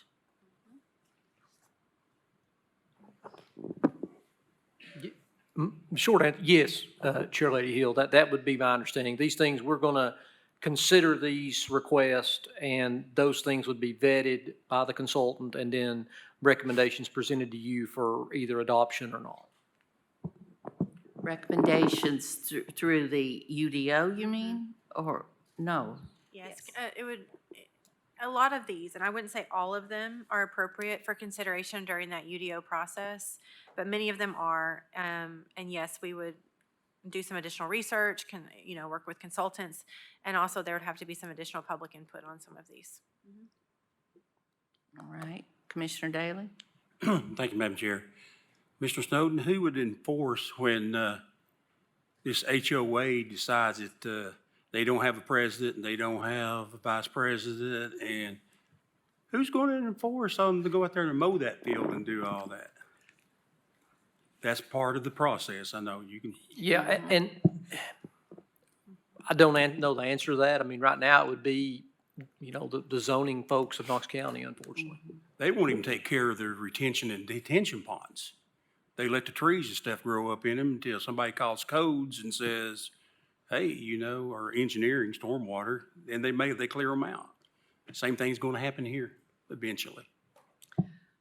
I might add that this is, as I was trying to articulate, is not we absolutely have to do this because it's here. I mean, the UDO will be the final decision document in that. And I understand what you're saying, but like Mr. Frazier says, let's discuss it. Let's get all the opinions out there. I understand what you're saying. Yeah, and I agree with the discussion, but when we try to get to exact, specific, what about this, what about that, that's very difficult at this stage to do that. We can what if every one of these to death, I mean, really. All right, Commissioner Ward, did you have another comment? Commissioner Jay, are you? Yeah, I just echo, just sort of extending your thought. While, yeah, we could what if each one of these, this is a policy document that we are having to put our name on or not. And I think if language matters, and if language is going to be proposed to be changed from what we've been given, I think it's important for us to go through this minutia, because at the end of the day, it is a broader policy, and we will have to go through the nuts and bolts on the UDO, but it's still it's still a policy that we have to agree on. So I do think it's important that if Commissioner Frazier wants to change the specific language here, that we kind of up and down or tweak it as we go. And I know it's hard, but at the end of the day, we are putting our name on something that we are saying this is the vision for our county. So And to that, kind of have to. yeah, I would encourage you all to take these and then put your suggested language or revision on the public forum. Ms. Benedict, I saw you had your light on. Would you add something? Yes, I was just going to say to Commissioner Daly's point, Commissioner Frazier had mentioned that she has looked up some counties who already do this, so we can work with her and get that information distributed to you. But I also want to go on record and say that the leadership team also feels like this is a market-driven decision for neighborhoods, and it could impact housing costs throughout the county. Thank you. Any other lights? Next item. That's why I love this team. I just got to interject here. That's why I love this team. We've sat in rooms together and gone through things, and we don't always walk out the door in agreement, but they're like, but that's you can bring that forward. And Absolutely. that's why that's why I say it's a privilege to work with these folks. It really is. Page 67, continue to partner with Legacy Parks to foster the creation of new parks and natural areas. This is just some language suggested by Carol Evans, who's the executive director. And you'll see that it's just adding to the last sentence, and trail networks, as well as conserved land of environmental, cultural, economic, and/or recreational benefit to the community. Questions? Questions? Next item. Page 68, 20.3, grow Knox County as a place for a variety of sports tournaments. This is simply adding the language to read. I'm just adding "and golf." And this is really a nod to the great folks of our county golf courses. And this area, Director Brooks and I had this conversation, this area is it is all encompassing, even though we're not stating it. Any sort of sport is included. This really is just a nod to them because they do great work. Commissioner Jay? Thank you, Madam Chair. On this one, I would just stop with the word sports. I could add hockey, rugby, any number of other ones. I think the goal in here is just to say we are trying to become a regional destination for sporting events, period. I wouldn't We could do that too. You're right. stop at sports. I appreciate that. All right, next item. As I said, I tried to include all kinds of perspectives here. Page 70, how to use the plan. Change the language in the first sentence to read, the comprehensive plan shall be used on a regular basis. Again, this is just an area where we could give it a little more teeth, and that we didn't really see a huge issue in doing so. Next item. Page 70, development approvals. This has already been added, and so I apologize for including that once again, but this has already been changed in the plan. So moving on to page 71, plan management cycle. Add a bullet point under annually to support the county's effort to monitor fiscal impact, deviations, or progress of the plan's implementation to read annual fiscal impact report. This is something that we're already going to do. I'm just including it there as a bullet point. Page 71, plan management cycle, again, add a bullet point under 10 years that will support the county's effort to include all categories of the environmentally sensitive areas, like soil, historic resources, protected and conservation areas, in the next updated list of suitability factors used in the land use model to read, update the suitability factors so that all categories of the environmentally sensitive areas are considered. These are areas that can change over time, and typically a 10 to 15-year period to kind of look at those is a reasonable time frame to revisit them. Those were some of the comments that came from the public, just wanting to include more categories in the suitability factors. And so this is just saying the next time that we update it, we will revisit those and include any categories that have been added or anything that's changed. Thank you. Commissioner Ward? Can I just get a definition on the, there's a lot of soils and all this stuff, just not right now, but down the line, can we get a definition of what all this soil stuff refers to in the sense of like what soil means what and where is the soil and how are we going to test the soil and in theory with all the soils that are in here? Sure. The USGS was responsible for doing a soil survey across the United States. Yep. That's where they mapped actual soil units, which have certain categories, characteristics. The interpretation of those characteristics can change over time. So, for example, in the state of Tennessee, there are, or actually I think they may be definitions that span the United States. There are some that are prime agricultural soil. So the soil units will support a variety of either crop production or other agricultural production. Within the state of Tennessee, and I'm not sure at what resolution, whether it's countywide or region-wide in the state of Tennessee, certain soil units can become locally important. So as certain soil units are consumed by development, other ones will then pop up and become more important. And that's a relative definition that will change over time. That's kind of what I'm looking at is what is, again, I feel like this is one of those slippery slope things. If the soil is constantly changing and you're saying different developments then change the category, and then we're going off a GIS map that's how old for how much has rain and waterfall changed or pushed soils one direction or another. So like my question is like, all right, are we now going to go and test every soil on every single development here to the end of time and to see whether this soil is on there and that soil is not, and are we testing it in all four corners and 100 places? Because like when I do construction and we do soil samples for development and things like that, and we have to go down a certain layer, and it's not a cheap process. It's a $5,000-$10,000 process. Are we adding $5,000-$10,000 onto every single lot that we develop going forward to get soil samples and to see what the cores are and everything else? Like, is this? I'm trying to figure out, are we adding $1 million in construction costs to every development from here to the end of time by adding so much soil language in all these?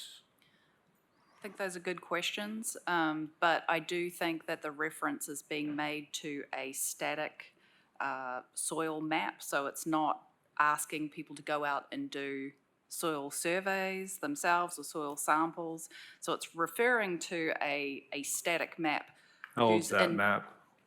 The map, well, basically, how long it takes for soil to be created. So soil units don't change very often. There's a certain... So it's been here forever, basically. It's been there since, I think they finished in Knox County in 1990. Okay. But they'll update those categories. The interpretations will be updated. I think the last interpretation was made in 2023. So there are just some small kind of attribute changes that are made to the map. So are we going off of the 2023, these soils in these areas, and then where does somebody find this map and everything else? Is it on GIS already? Yeah, you could just Google USGS soil map. There's a web soil survey that anybody can access that you can look at. And KGIS, I think it's just been republished with the most recent interpretation on planning's website. So it is available. So do we know which soil is going to be, right? If you have this soil, you're a unit, an acre, or two, oh, that's going to be defined later on, but what's the vision for we don't have a vision for this. No, and again, this is just So why updating add the- it if we don't this- have a vision for it then?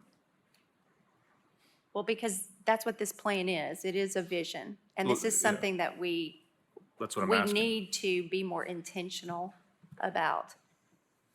Yeah, that's kind of the point of what I'm asking. So what is the vision of adding the soil into it? If we don't have an idea of why it's there, why are we putting it there? Well, I think we've heard that we're losing prime farm soil. Okay. So, I mean, once you clear all the trees, you build all the houses, you can't eat money. So it's I get that important, point. it's important that we start looking at preserving soil in this county So and our is- state. so that's the point I'm getting to, is the vision then, all right, if this land has this soil, you can no longer develop this land because it's farmland at that point. So we're gonna say, hey, here's 1,000 acres in East Tennessee, East Knoxville, that we can no longer develop because there's this kind of soil on it. That's the point I'm getting to. If that's the vision, then that's fine, own it. But if that's the vision, then what are we talking about? If we're gonna go to this map, and this map has 10,000 acres of soil, because this, here's a river, here's a river, here's a river. Well, guess what? The best land is usually near the river, right, guys? So if that's the case, well, most of Knoxville is going to probably have this soil. So is that saying that we're going to axe development from tens of thousands of acres? Is that what we're kind of setting up to here long-term? It's So saying that's that what we're I'm going kind to of be, worried about. it's saying that we're going to consider those environmentally sensitive areas, which we should be doing already, and have that conversation. Yeah, I'm just trying to understand what the long-term definition is of that. And I'm seeing the is- setup, so and I'm this is trying to figure actually out what the just- punchline is. The punchline is to be more intentional in looking at our environmentally sensitive areas because it's important. And Commissioner, as a decision maker, I would like to know what those areas are if I'm making a decision for a land use. I would like the opportunity to have that information to make an informed decision. It's on KGIS, correct? It's on USGS. You can just Google USGS I thought they just soil said it's survey. on KGIS as well. They just put it on the planning site. We've had that, we've had access to that for a number of years, and it's Yeah. something that we do reference, yep. Yeah, So it it- is available on planning cases. Yep, thank you. Mhm. That's what I thought. Mr. Snowden, Mm-hmm. how much does, I know the EPA has worn you out sometimes on especially some of your roads and projects and all. To what kind of detail do they require us to follow? Is it just, well, what do they make us do? As far as soil characteristics, when any environmental permitting we do, they're fairly silent on that.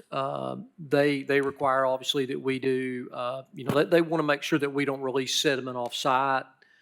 But as far as like when we do a road project, do they look at these type of things in preservation? They do not. But it's more of regulatory of once we start construction, how do we maintain a good, clean work site would be the way. They typically don't dive down into this granularity from a roadway widening or improvement perspective. Thank you. Understood. Any other comments on this item? Next item? Appendix H, place type and zoning correspondence matrix. This is page 105 and 106 of the file that's attached. I also gave you a hard copy if you wanted to look And I propose amending and adding language to read in the introductory section under place type categories and zoning, adding a sentence that says 4 possible relationships between place types and zoning districts exist. And then under not related and appropriate, including just some verbiage there. The zoning district is not consistent with the future land use map place type, just kind of giving a definition of what is not related. The zoning district and future land use designation for property shall be compatible with one another. Property shall only be rezoned to a zoning district that is directly related or partially related to the future land use designation for that property as shown in Appendix H. Zoning districts depicted as not related or appropriate are inconsistent with the comprehensive plan. That's just spelling it out a little more and giving it a little more teeth. Then moving down, under review criteria for all zoning map amendment requests, under Section 3, adding B, or conditions could require open spaces, provision of amenities, public or private, landscaping, buffers, or designation of areas not to be disturbed or developed. Again, just giving a bit more detail. And that's all I had for that part of the appendix. All right, so if you were to redo this, These are not the plan amendment criteria. just the category, place type categories. Is that what we're talking about? This is the place type and zoning correspondence matrix. Are you talking about this? No. Yes. So this is just adding more language to the introductory Page 4, correct? verbiage. To Yes, help. on the attachment to our agenda item, it was page 105 and 106. Oh. Yeah. All So right. I'm So trying I to help. gave you a hard copy. Okay. So it's just adding some more descriptive language Gotcha. to the text content. It's page 4 on your, there's the attachment and there's page 4, correct? This is referring to this, or no? This is an introductory sheet to Appendix H, which is actually the matrix. Yes, I get what you, I'm asking you on your handout. Yes. It's page 4 and 5, which is referring to the separate handout that you gave, and also refers to on the second page, the last page, which is page 9. Yes. On your, all right, so 4, Yes. 5, and 9 for all of us trying to follow Yes, along where you're correct, going. Commissioner Ward. All right, Yes. thank you, ma'am. Okay. Thank you for that clarification. Yes. Any other? Commissioner, Could we have a bathroom break? all right.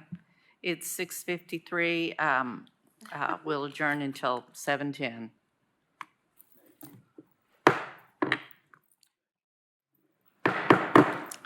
I call this meeting back to order.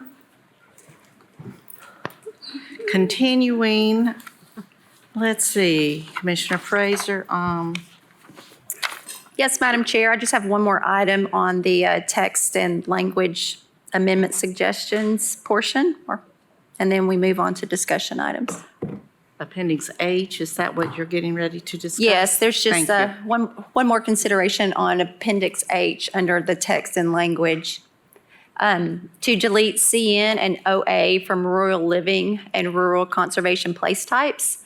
In discussion with staff, we determined this could have been an oversight. CR, commercial rural zoning, has setback and landscaping more aligned to the rural place types than CN does. It also allows many of the same, if not more, uses as CN, and it includes a number of AO or office uses as well. And if there is a desire for commercial and rural conservation, PR could be used because it allows shopping center for 100 units. So the recommendation is just to delete CN and OA from rural living and rural conservation place types, and the staff seem supportive of that. But I'll defer to them.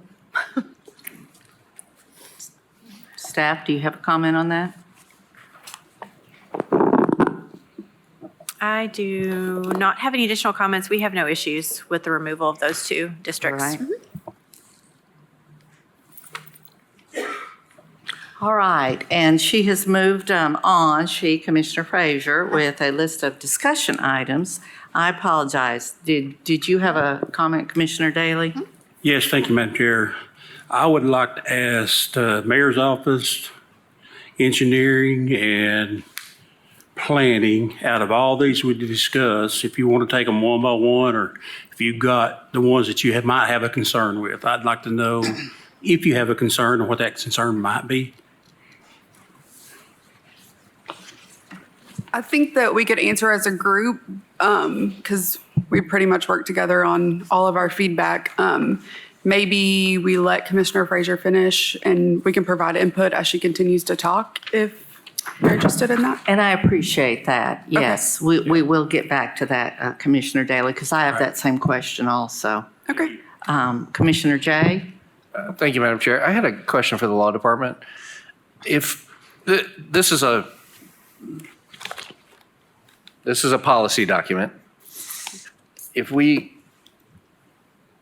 begin to add a bunch of shall versus take into consideration or suggest, or however you want to phrase it, are we then codifying the stuff that hasn't yet been done down the road? Because if it says we shall do X for something that doesn't yet exist, are we saying no matter what that, if it becomes version A, B, C, D, or, whatever, we are saying you shall follow that?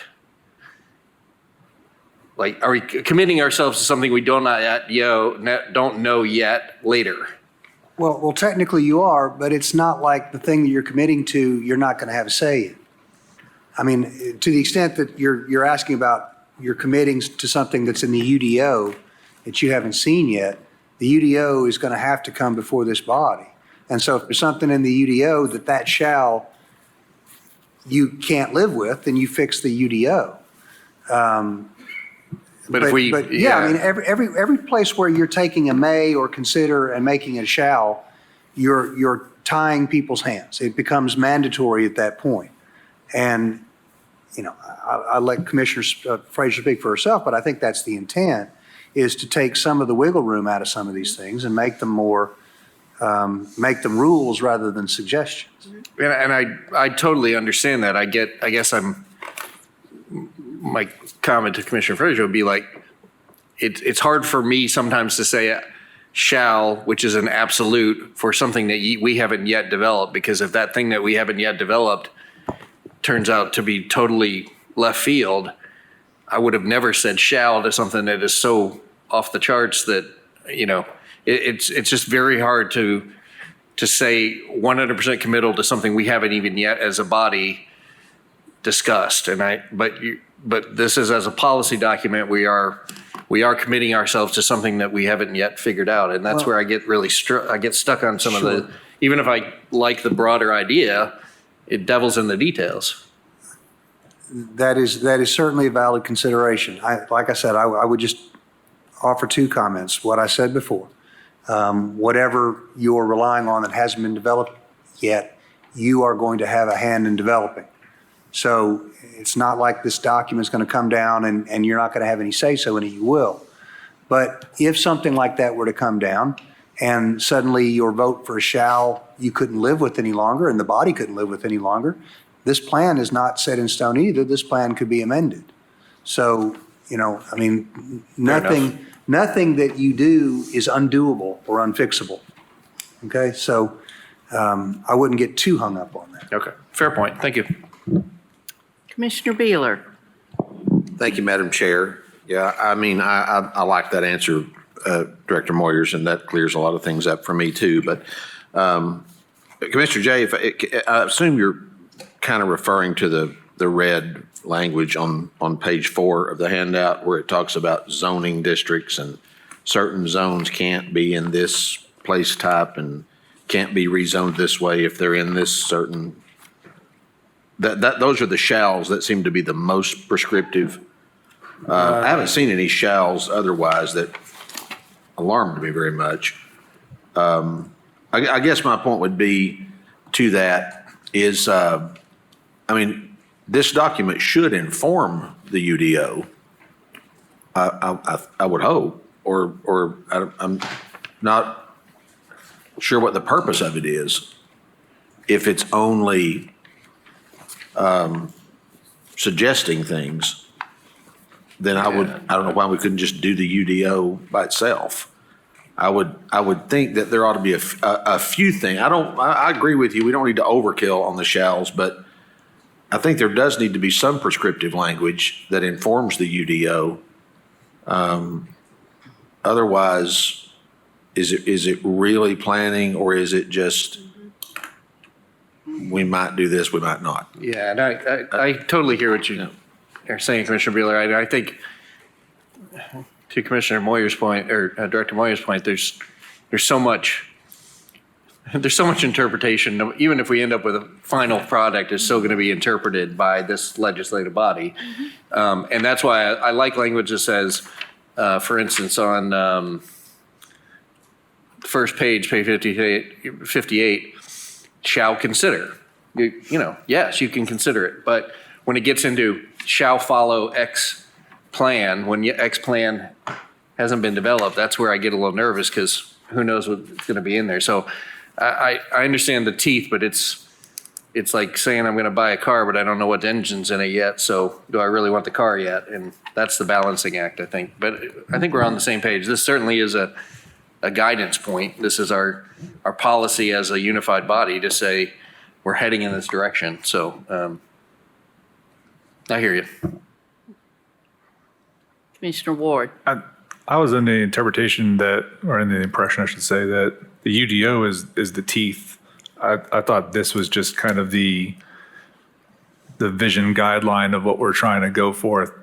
I don't, shalls get me worried, and I was joking with some of the staff earlier today that shalls get me worried, and when it comes to legal stuff, and in here I want us as a commission to be able to pick what the right thing or the best thing to do is, for each given situation. I don't really like blocking us into a certain hold, like with the non-related. If we wanted to change a zoning or whatever for a special purpose building or unit that we think would be really great in this community, but we didn't see it 3 years ago, from today. All right, well, now from this ruling and now the UDO will describe it as we have to, I guess, suspend the rules or cancel the rules or go back to UDO just to go and put this, we have this great investment that's coming in, or potential. I don't want to blow anybody's spot up, but, that they're going to invest millions of dollars into our area.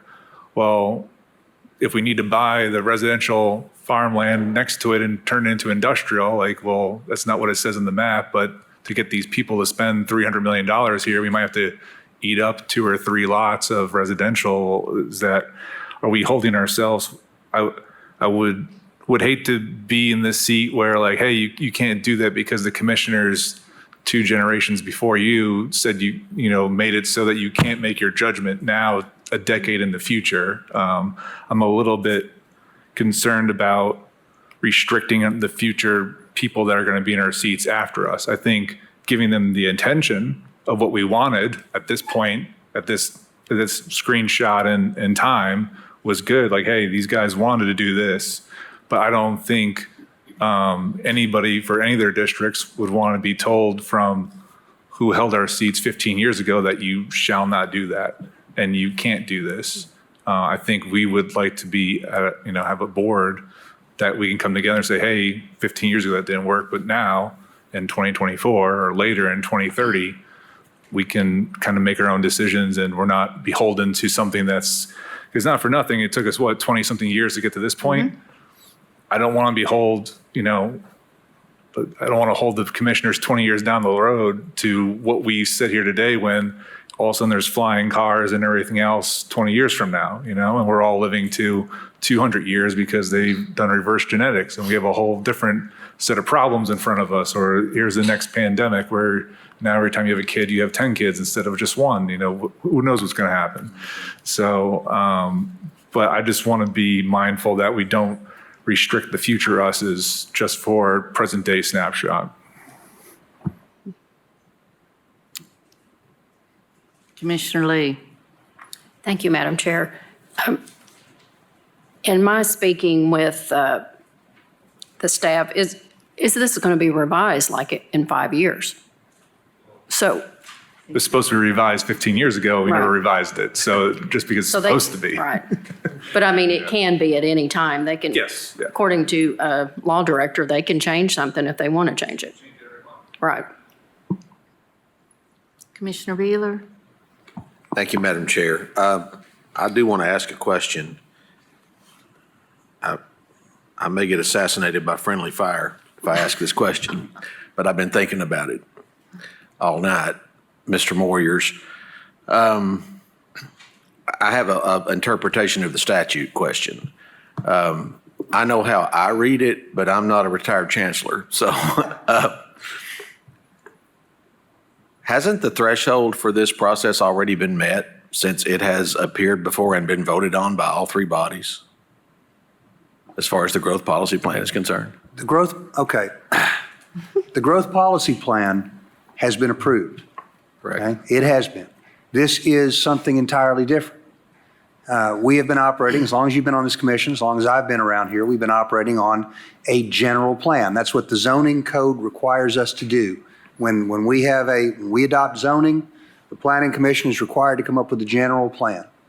And what we've done for the last many, many years, we've had a general plan and we amend it piecemeal. We'll come up with sector plans. We'll amend those. This is correct me if I'm wrong, Director Brooks, this is a wholesale reimagining of the general plan of a type that hasn't been done as long as I've been around. That's a long time. And so because it's happening in coordination with the growth plan, I can understand how you might get these matters conflated. It would be easy to have that happen. The growth plan is the dead hand of the past that's controlled this commission for 20 years. And that's the thing that you don't have direct control over. We have to have the growth policy plan. We have to have buy-in from the city and Farragut. This is entirely your baby. And so anything you do, as I said a few minutes ago, you can undo or you can change as circumstances require. And it's not nearly the production that changing the growth plan is. So while this is big and it's complex, it really isn't fundamentally different than what you do practically every month when you amend the comprehensive plan. We're just doing it on a larger scale. So that's what this is. And then the UDO is just the zoning code that's built on top of the general plan. So we've got the growth plan. We're done with that. The comprehensive plan, which is what this is, we're amending everything we've done in the past. And the UDO is a reimagining of our zoning code. Okay? So that's where we are. These are really three distinct processes that are being slapped into one very short time span. Although the UDO in probably not another year or two on the UDO. Am I correct in that? 18 months to 2 years. I'm sorry? 18 months to 2 years. Okay. So this process, though, while they're tied together, they are separate. Right. But despite the fact that they're tied together, the timeline threshold for the growth policy plan has already been met. It has been, except you'll recall that this commission voted to approve the growth plan contingent upon the adoption of this comprehensive plan. Right. That's So why I asked you. if we don't get this comprehensive plan done in a timely fashion, and our deadline is May 27th, then we've got a problem, because unless we change the way we approved the growth plan and uncouple this from that, we'll run out of time on May 27th. Okay. Thank you. That helps me. And I'm wondering if that doesn't address some of your concerns, Commissioner Ward, that, things may not be the same in 5 years or 10 years, that we do have the ability to make change. That it isn't like when we do this, we are nailed to it Yes, for ma'am. infinity. But my thing is, the UDO is supposed to be the teeth part. This is supposed to be the guidance part. So now you're making double the work going back and forth. That was more of my opinion on this whole thing is this should be guidance, not law. And then the UDO part, which should be more the teeth, more like the law part of it. The actual zoning part was the impression that I was undergoing through this whole process. This is just the middle layer and the 3-layer cake. It is. I thought this part would be more broad, and then we would get to the finite details in the UDO part. So my concern is making this detailed and restrictive is then putting restrictions on what can happen in the UDO and then going forward. And then you would have a 2-step process to undo everything, which is going to take a couple months just to get one thing through, because you'd have to have an ordinance change and then you have to do another change. You get what I'm saying? So now we're going for a 4 to 5 month process if they want to change anything going forward.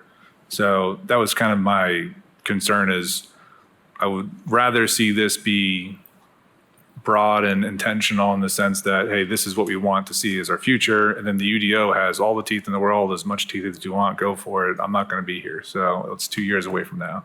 But you can make it and define it whichever way you want to do it at that point in time. And then you can change that every single month if you wanted to. It's not the general vision. So. And to that, you can consider Appendix H kind of as the transition plan for the shalls. Thank you. All right, moving on to discussion items. Ma'am, one more. Oh, I'm sorry. No, Yes. I clicked it late. That's kind of more the point that I was making that Commissioner Frazier just said. The H, this last part, is what's going to guide us for the next 2 years in the transition. So that's where I'm saying the shalls and what you can and can't do going forward is going to be restricted by this one little piece for the next 2 years as we define the UDO. So how much restriction do we want to put in this over the next 2 years while we're defining it? So that was kind of like, hey, are we pigeonholing ourselves? Because I look at this from a personal perspective. So I'm gone in 4 months, as everybody knows. So for the next 2 years, you guys are going to be beholden to this until the UDO is defined. So you have all these shalls and the restrictions and the non-related stuff, all that's in here. So the next 2 years, you guys are boxed in. And if you make it restrictive at this level, and instead of you guys deciding what you want to do to a degree, I'm not saying that's completely restrictive, but to a degree with the way that I'm reading it, the way that I understand it. And I might be wrong, Director Moores, you can correct me if I am, but that's kind of the way I'm perceiving this. I appreciate. Yeah, I appreciate that. I disagree. I think using the language that it boxes us in and it restricts us is very restrictive. Say that one more time. I feel like You just said it's. your description of this is boxing us in, this is tying our hands, this is, Yeah, so the this has non-related. very little restrictions in it. Very, very little. My point is like the non-restrictive part, non-related part. So like what? I could have added a whole lot more shalls. I'm sure you could. I'm sure you could have read a dictionary. But my point is what we have in front of us is the one non-related part. And that's where the shalls are in here and that kind of stuff. I'm just saying, knowing that we might have a $300 million development coming down the road, are we going to hold ourselves for the next 2 years to not be able to do anything? But this body should be able, I guess my point is. You have that option. Yeah. We have those processes in place where both the Planning Commission and County Commission would consider changing or amending zoning, sector plans. Yeah, redoing You have everything, that yeah. option now. And if you justify and you support your case for a change, those bodies can do that. This is not keeping us from a tremendous opportunity that's coming to our area and saying to them, we're going to limit what you can do. This does not do that at all. I'm asking what's the point then? The point is because we've done a really crappy job with planning and land use over the last 10 to 15 years. And we are going forward and not backwards, because where we are now is not fiscally sustainable. Sure, no.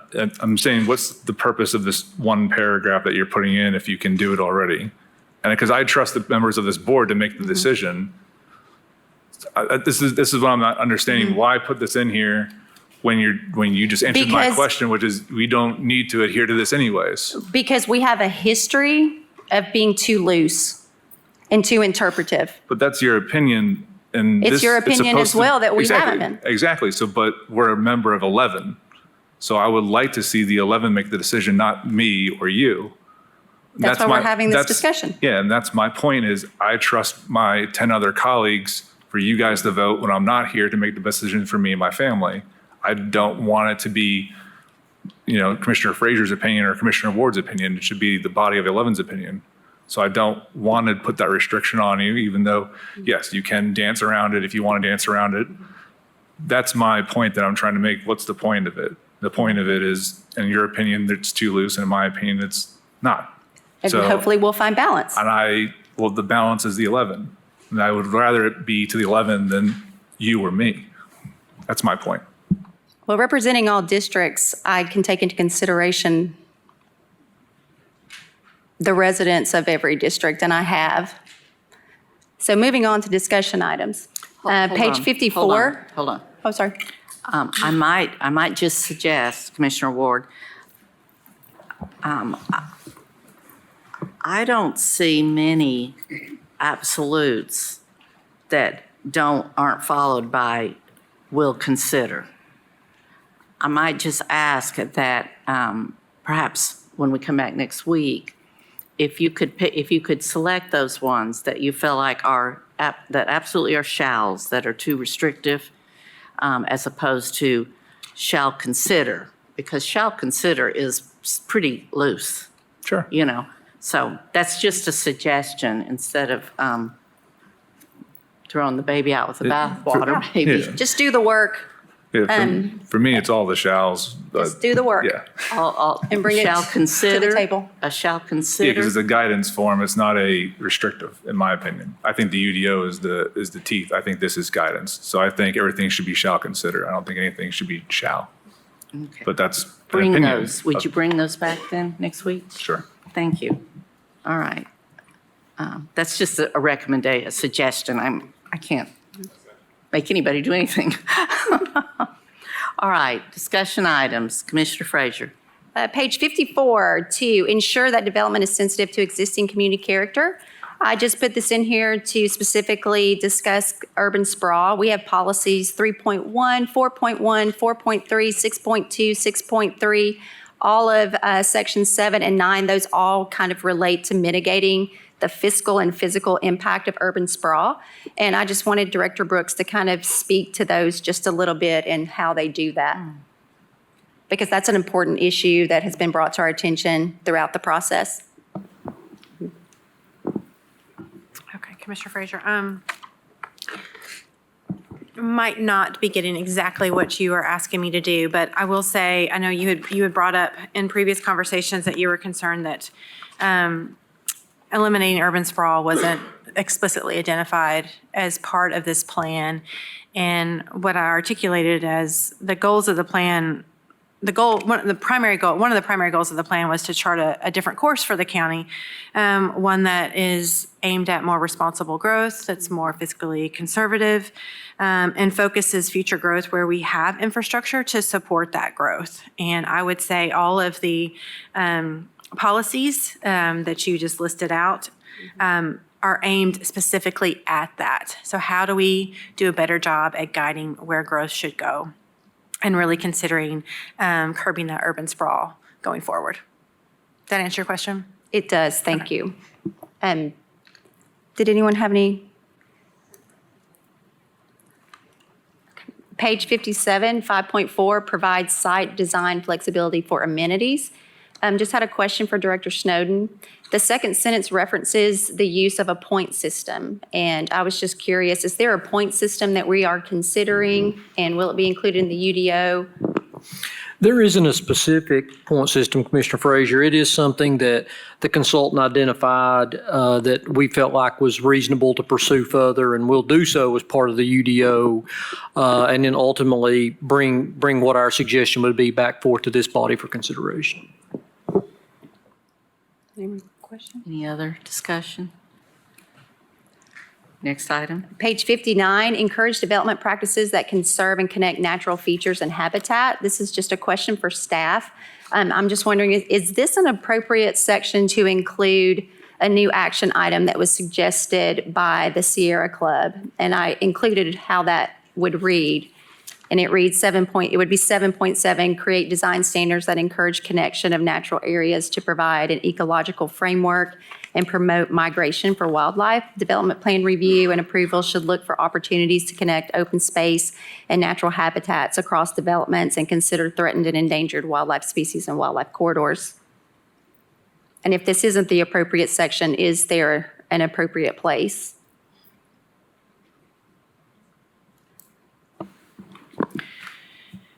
Let's see, I think this could be added here. Again, this really does speak to, creating those design standards is something that we would do as part of that Unified Development Ordinance, part of the UDO. But yes, I don't see any particular issue if that was the desire of the commission to add an additional action item here. Any other comments? Next item. On page 59, I was just going to ask Director Snowden and Director Brooks, would considering design elements for the rural place types protect and enhance existing rural heritage character? Would it be appropriate to add that to this section, or will this be something that's addressed in the UDO, and how?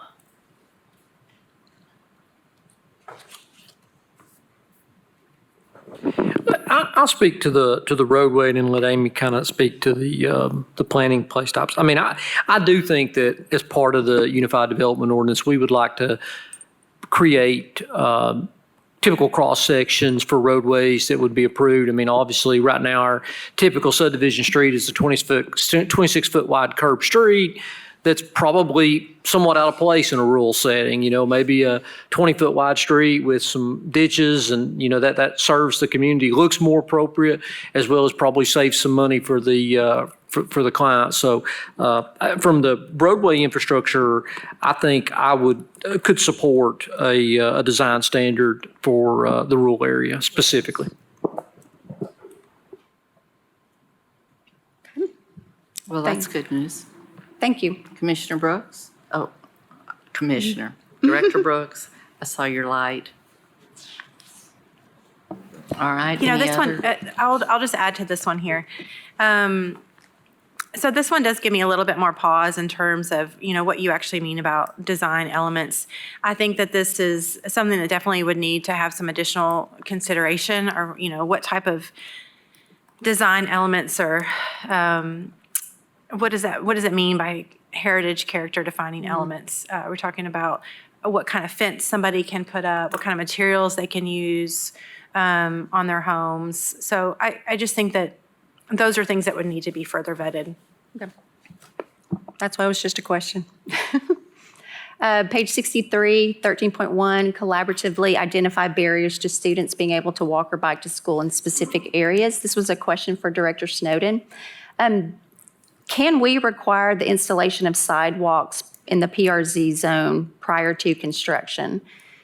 The reason I ask is we had a situation in Hardin Valley where it was in the PRZ zone. They were required to put in sidewalks.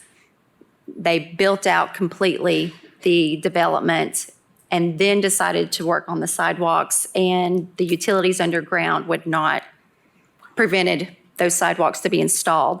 And so we heard from a lot of angry folks who purchased homes within a PRZ zone planning to walk to school. This also exacerbated congestion, vehicular traffic. So I'm just asking the question, is there an appropriate place in this, or is that in the UDO as well? I know our sidewalk ordinance, it could go there. Yeah, and I think what this body did a few months ago with the offsite development ordinance has corrected this. I'm familiar with the situation you're referencing, and if that development had been approved and the ordinance that this body adopted would have been in place, we would have ensured the completion of that prior to any release of building permit or anything like that. So I do believe and we can revisit it in the UDO and maybe clarify it a little better, but the processes we have in place today would prevent this from occurring again in the future. And I think you talked about, we now have a process in place where we would identify if those utilities underground would prevent a sidewalk not coming in afterwards and going, oops, you know. Correct. My department obviously deals a lot with utility coordinations, probably more so than development community, so we can, we're just more versed to have those conversations, and now this ordinance allows us to do that on behalf of the developer.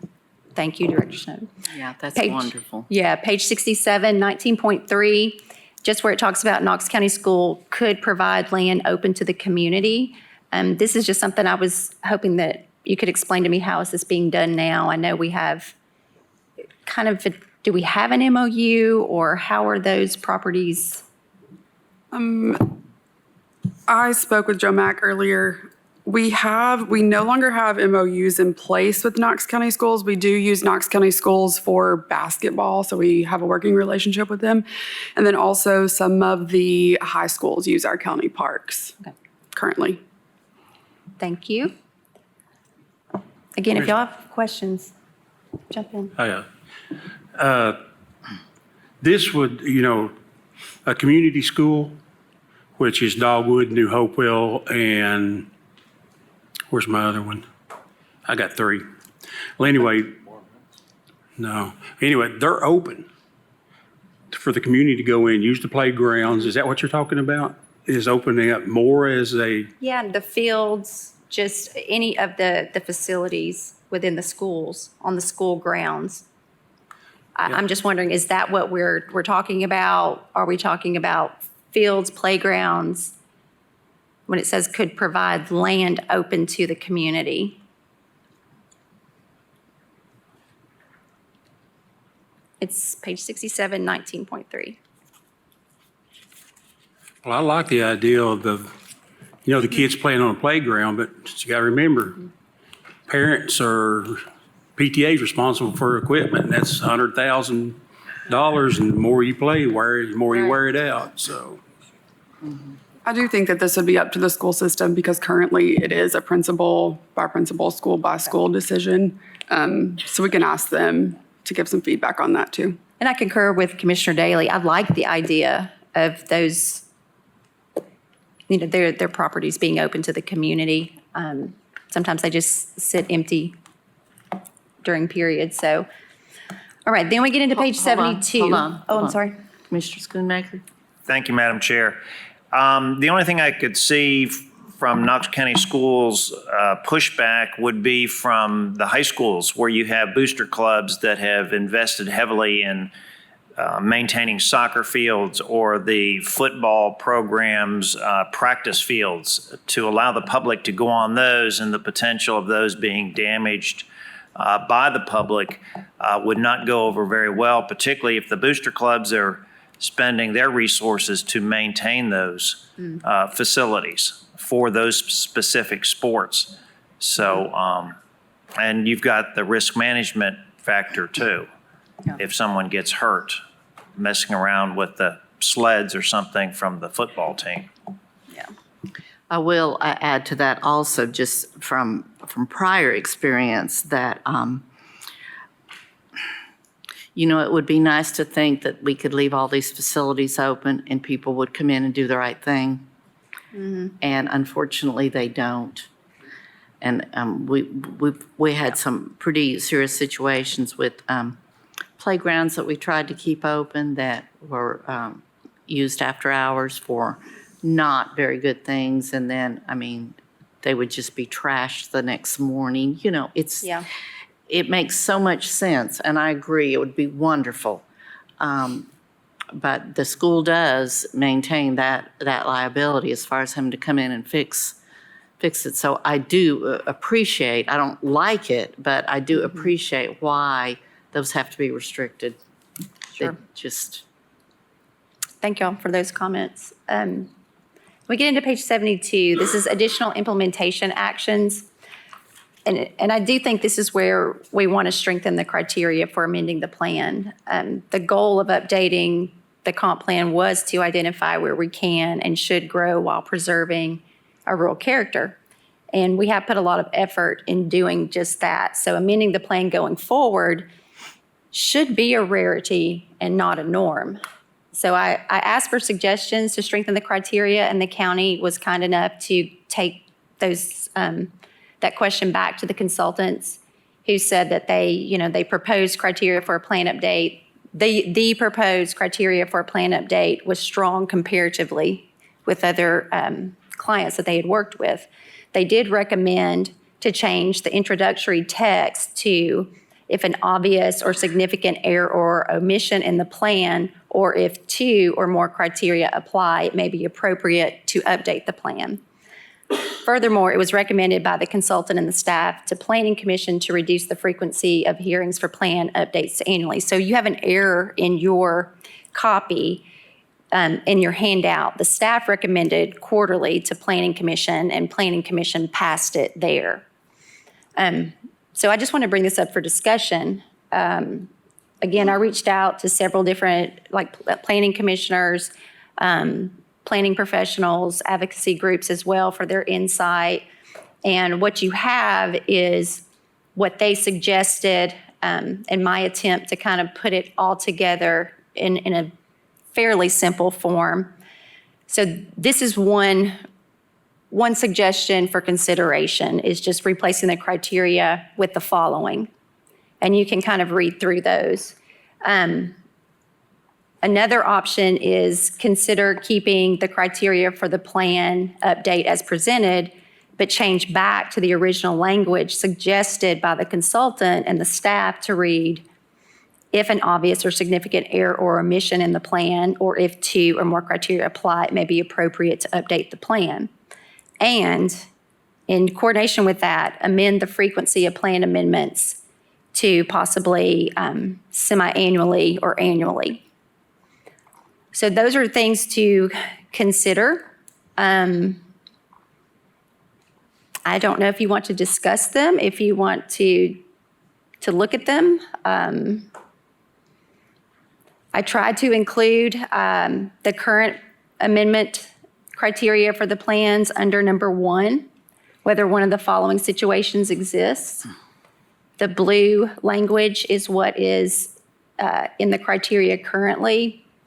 I did change where it says, I think zonings to such as adjacent place types. The change of a zoning or land use in the vicinity or general area of a proposed property really shouldn't be considered a change of condition. Adjacent land uses could be, but this would protect the integrity of the plan and the place types.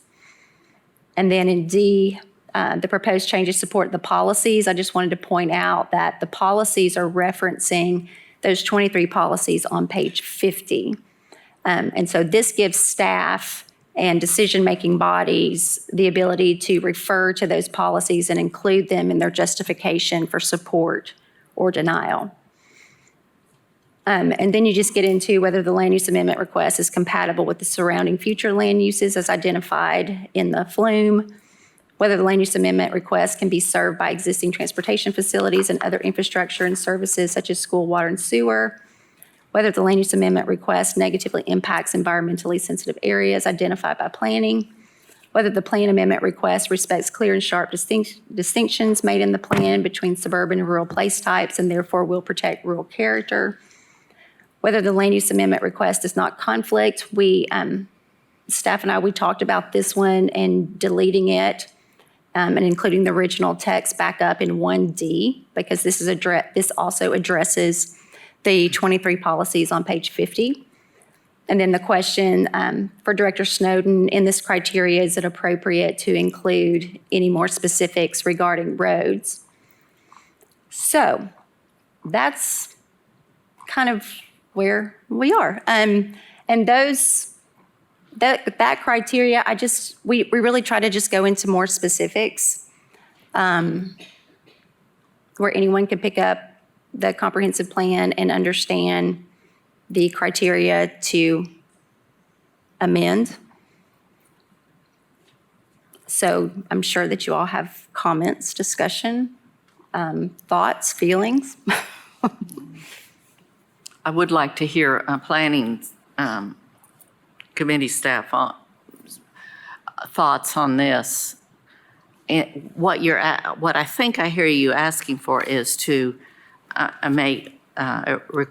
increase the number of criteria that need to be met, but then you're also adding a few criteria to the list.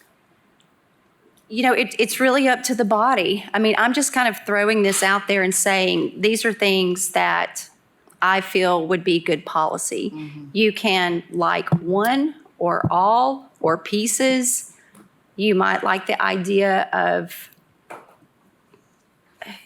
including some of them in the original text. It's kind of, I'm just throwing it out there for discussion, for consideration. You may come back and say, I don't like any of these. I want to stick to the same. That is up to this body. I just kept hearing over and over and over again, I need the plan amendment criteria to have more teeth. And so this was my attempt to take all of the perspectives, all of the considerations, the dozens of suggestions that were submitted to me, and do the very best that I can to kind of put them all together. So again, it's for this body's consideration to think about. Again, you can discuss it now. I mean, you know, I just really want to protect the integrity of the place types and this plan going forward. And I know that it may feel a little restrictive, but I have seen where not putting teeth in things have gotten us. Because I live in the community that is the perfect example of what not to do. So I just ask that you consider these, take them back. Again, you know, provide suggestions. I've tried to give you a couple of different just ways to look at it and think about it and consider. So that is that portion of the discussion item on page 72. So I do have another discussion item. Well, hold on, because I do understand that it's this body's decision. However, I do want to hear what planning has to say. Ms. Benedict? I think I would like to speak to the process of this and then let Amy get into the details of the actual amendment that Commissioner Frazier has proposed. All right. Commissioner Frazier did come to us and request some plan amendment criteria and more teeth. We reached out to the consultant that we hired multiple times, and what you have before you is what they gave us as best practice that they've seen. Also, we have plan amendments monthly now. We put forth the quarterly as a compromise moving forward, but we also will support the requiring two plan amendment or two criteria to be met. And then Amy can speak to the details of what Commissioner Frazier has proposed. Thank you. Thanks, Mandy. Okay. Let's see, where should I start? Well, I guess first off, you know, the addition of this new criteria, you know, I'll defer to Law Director Moyers here. But in my opinion, I believe that this would be a substantial amendment and that it would need to go back to Planning Commission for consideration. Planning Commission considers these, they use this. Staff use this in our analysis, but planning commissioners as well will use this in their analysis when they're considering plan amendments. So I do think it's really important that we properly vet it. But again, I'll defer to Law Director Well, let me, which part are you speaking to? The criteria for plan update? Correct, yes. So let me see which. It would be. Page 6 and 7. Yeah, I was looking for what page it is. I got a couple different versions here. So page Starting on page, actually starting on page 7, so 2, 3, 4, 5, 6, and possibly 7. If those were added. Although, as Commissioner Frazier said, item number 6, it's already in the criteria that was recommended for approval by the Planning Commission. It's just been reworded, and staff would support the original language. You mean 6 or all? Could you, Commissioner Schoonmaker, could you share your side conversation? Well, the comment was directed to. Your mic. I was just saying that it just doesn't seem like those are substantial changes to go all the way back to planning. But again, I'm not the legal counsel.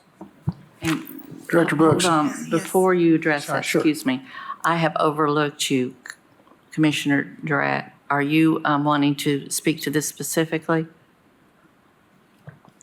Thank you, Madam Chair. I really just had a question for Commissioner Frazier, and it was specifically about items 2 through 6 on page 7. And are these are, I just wanted, it's more clarification that these are additional to the current criteria. Yeah, so the way that it's written is you could replace the current criteria or that blue column, right, with the following. Everything that's listed there. Okay. With the suggested changes from staff about item number 6. Or you could, another consideration is keep everything as is, but go back to the original language that was suggested by the consultant. Staff to read if an obvious or significant error, but that 2 criterias apply.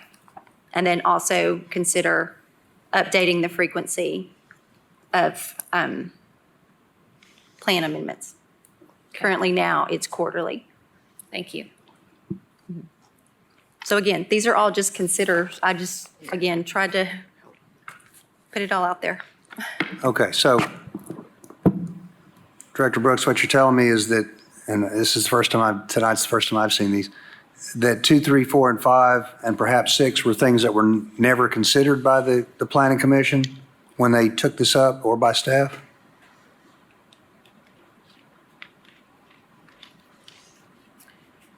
They weren't considered, no, they were not considered, no. So these would all be additions to the current criteria for plan updates? Yes, that's correct. That would be, I would have to say, that would be pretty close to something that would have to go back, I think. If it hasn't, if these are new, have not been considered by the staff or the Planning Commission, without saying whether they're good or bad, this is the sort of thing that probably would need to go back.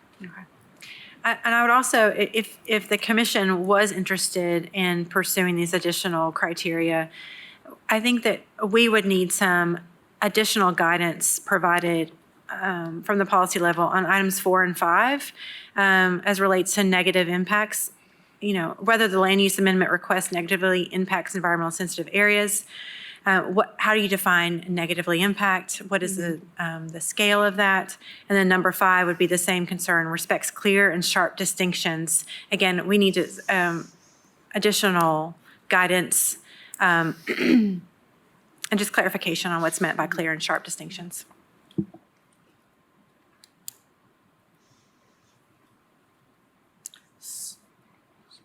Commissioner Jay. Thank you, Madam Chair. Referring to this blue section on page 72, I'm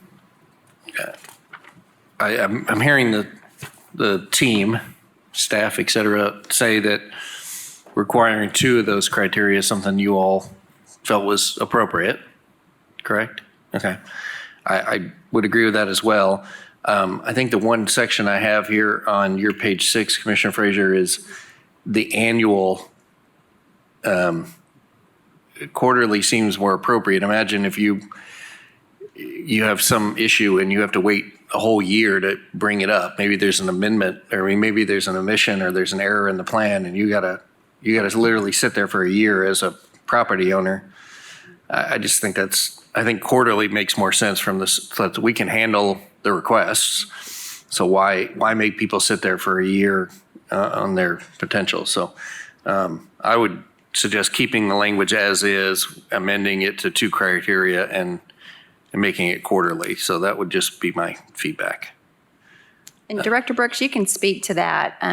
That wasn't the original recommendation from the consultant. And we've actually looked at other areas too, where they do only amend the plan once or twice per year in some of your larger counties.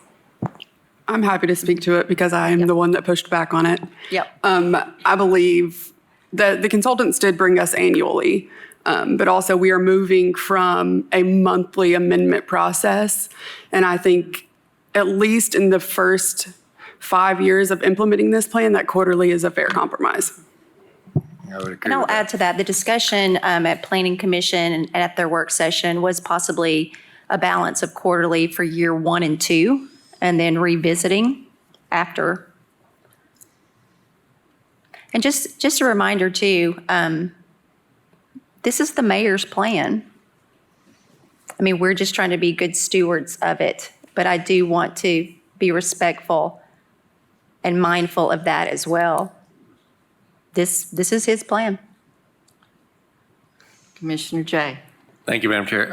I have a clarifying question. Get away from page 72 altogether, just mentally. Just take a break for a second. This is a clarifying question from a constituent. With this comprehensive land use plan, transportation plan, growth policy plan, new maps, all our new work,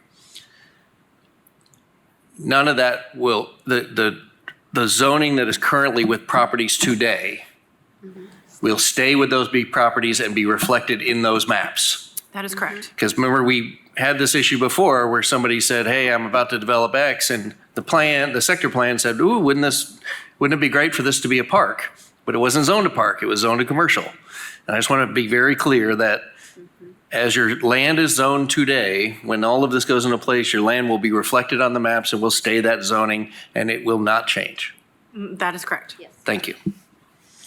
And that includes any sales or any change of ownership in the future. The zoning stays with the, Land. Yes, that's correct. with the original zoning. Good clarifying point. Does that say that in here somewhere? Pardon? Does it say that in any of this anywhere? Well, Can we put it in there as an amendment? That's stated in the growth policy It plan. is, okay, it is, all right, that's. Oh, yes, it I want to make is. sure it is somewhere Yes, out there. it Okay. is. Commissioner Daly? Thank you, Madam Chair. Can we get rid of RB? I don't want to see container housing in my RB zone, which is ugly. If there's some way that we could get rid of RB in the future, let's get rid of RB, please. It's a great conversation for the UDO. So to clarify, if we were to change this as written to 2 criteria, that would or would not be enough change No. to have to go back? No, I think 2 criteria has been considered. That would not need to go back. I think that's fine. It's just some of these 2, 3, 4, 5, 6, to the extent that they haven't been considered by the Planning Commission, that would probably be a significant enough change to warrant getting their advice and recommendations before we were to adopt them.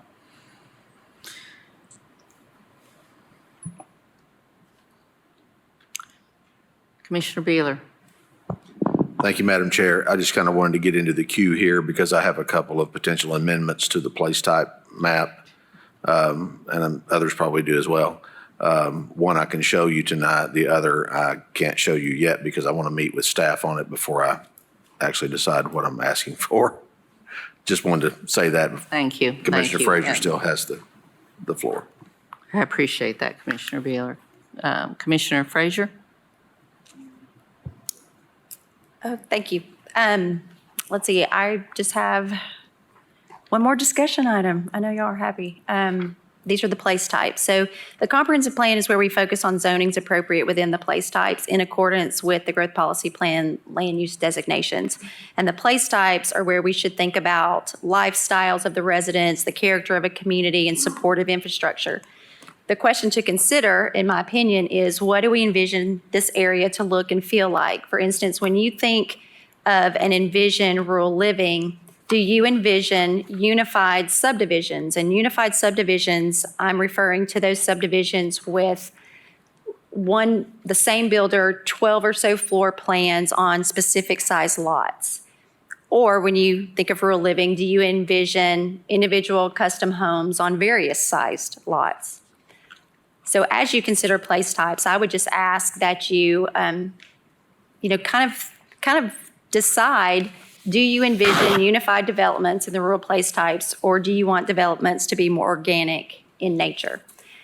Further, you have to consider the East Tennessee topography. We have narrow and steep shoulders on our existing roads that limit the county's ability to ever increase capacity or mitigate congestion on those roads. I just feel like in the place types, this is where we really have to do better. Density within a place type can and should also be based on what the roads in that place type can support. So for far too long, I think that we've approved densities that have critically impacted our roadways with no option of ever improving the condition. So that's just something to put out there when you're looking at place types. When you get into page 37, rural living, housing mix, I know for me, and probably for you all, there's been a lot of discussion regarding what zoning districts and density we feel are appropriate in the rural living place type in both the planned growth area and also the rural area. The rural area, that's the clear one. The growth policy, section 4.3, it says it allows density in the rural area of the growth map up to 2 per acre regardless of the zoning district. For those rural living place types in the planned growth area as proposed, planned residential is partially related up to 5 per acre. So something to think about is, do we feel like PR in the rural living place type should possibly be omitted? Or if it does remain as partially related, should we restrict density in some way that protects the rural character? Again, a lot of the discussion, especially in East Knox County, the ideal vision for a rural living place type was 1 dwelling per 2 acres, but that doesn't support the growth policy plan. So others have suggested aligning the rural living place type with the density established in the rural area in the growth policy plan. Additionally, others felt that, like I said, PR should possibly be omitted altogether in the rural living place type. So I really haven't landed firmly on what I think. Again, I would love to hear feedback. That's the rural living place type. So I don't know if you want to discuss that one or.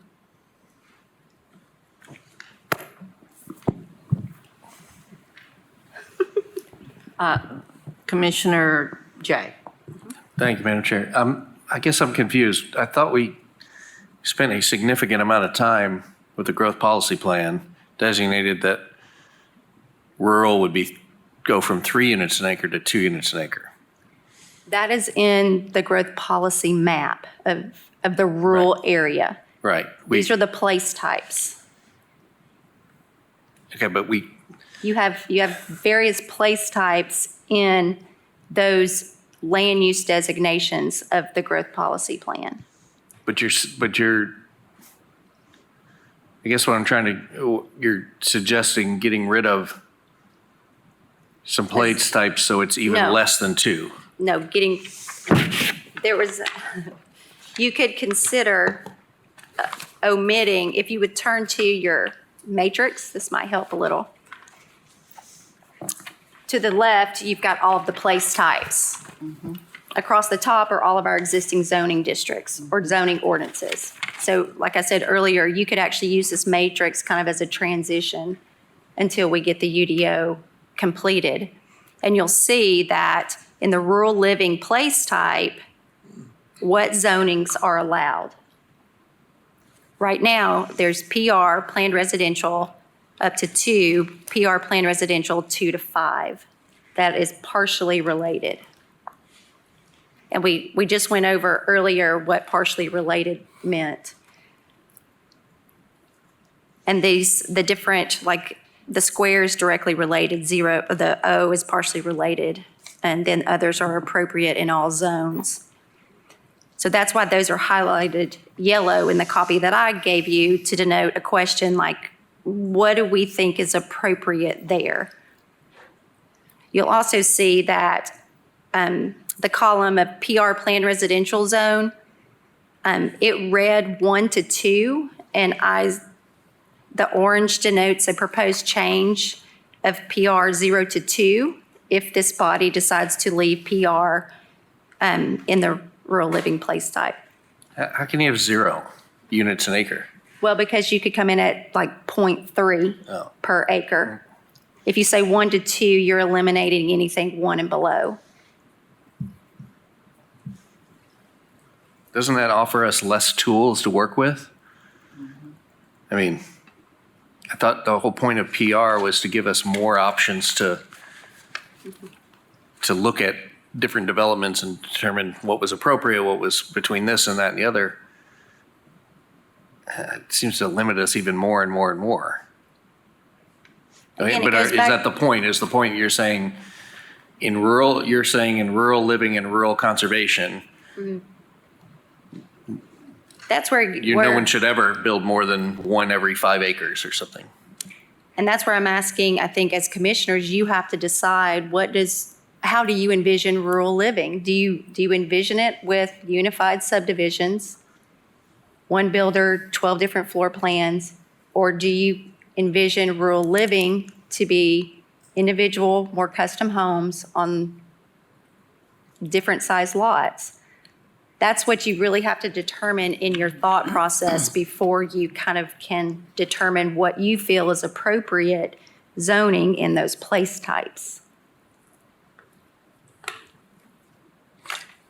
Yeah, I understand what you're saying. And so that's why I don't think I don't think we can even land on something tonight if you want to take that back and think about it. I'm offering to have more discussion on Friday at 10:30 at the EPW building. I think staff has cleared their schedule for more discussion. I have a hard time trying to figure out like how this is all going to fall into place before Monday. We have an agenda that's set on Thursday that comes out for the whole public to digest. And usually with every ordinance we do or every plan we do, we get a red line version that says, here's what it says today and here's the proposed changes by X, Y, and Z. And you've done that in great detail, but there's also a lot of sort of discussion ambiguity of like, we could do this or we could do that or we could do that. So is your plan to give us a Kim's red line version to consider and then Kyle's red line version to consider and Carson's red line version to consider by Thursday's agenda so we can have time to digest it? Or I'm asking more the chair, I guess, how is this going to solidify into something that we can decide? I like A, B, C, or D on Monday with 48 hours notice for a meeting on Friday that not everybody can make. Can you help me think through that?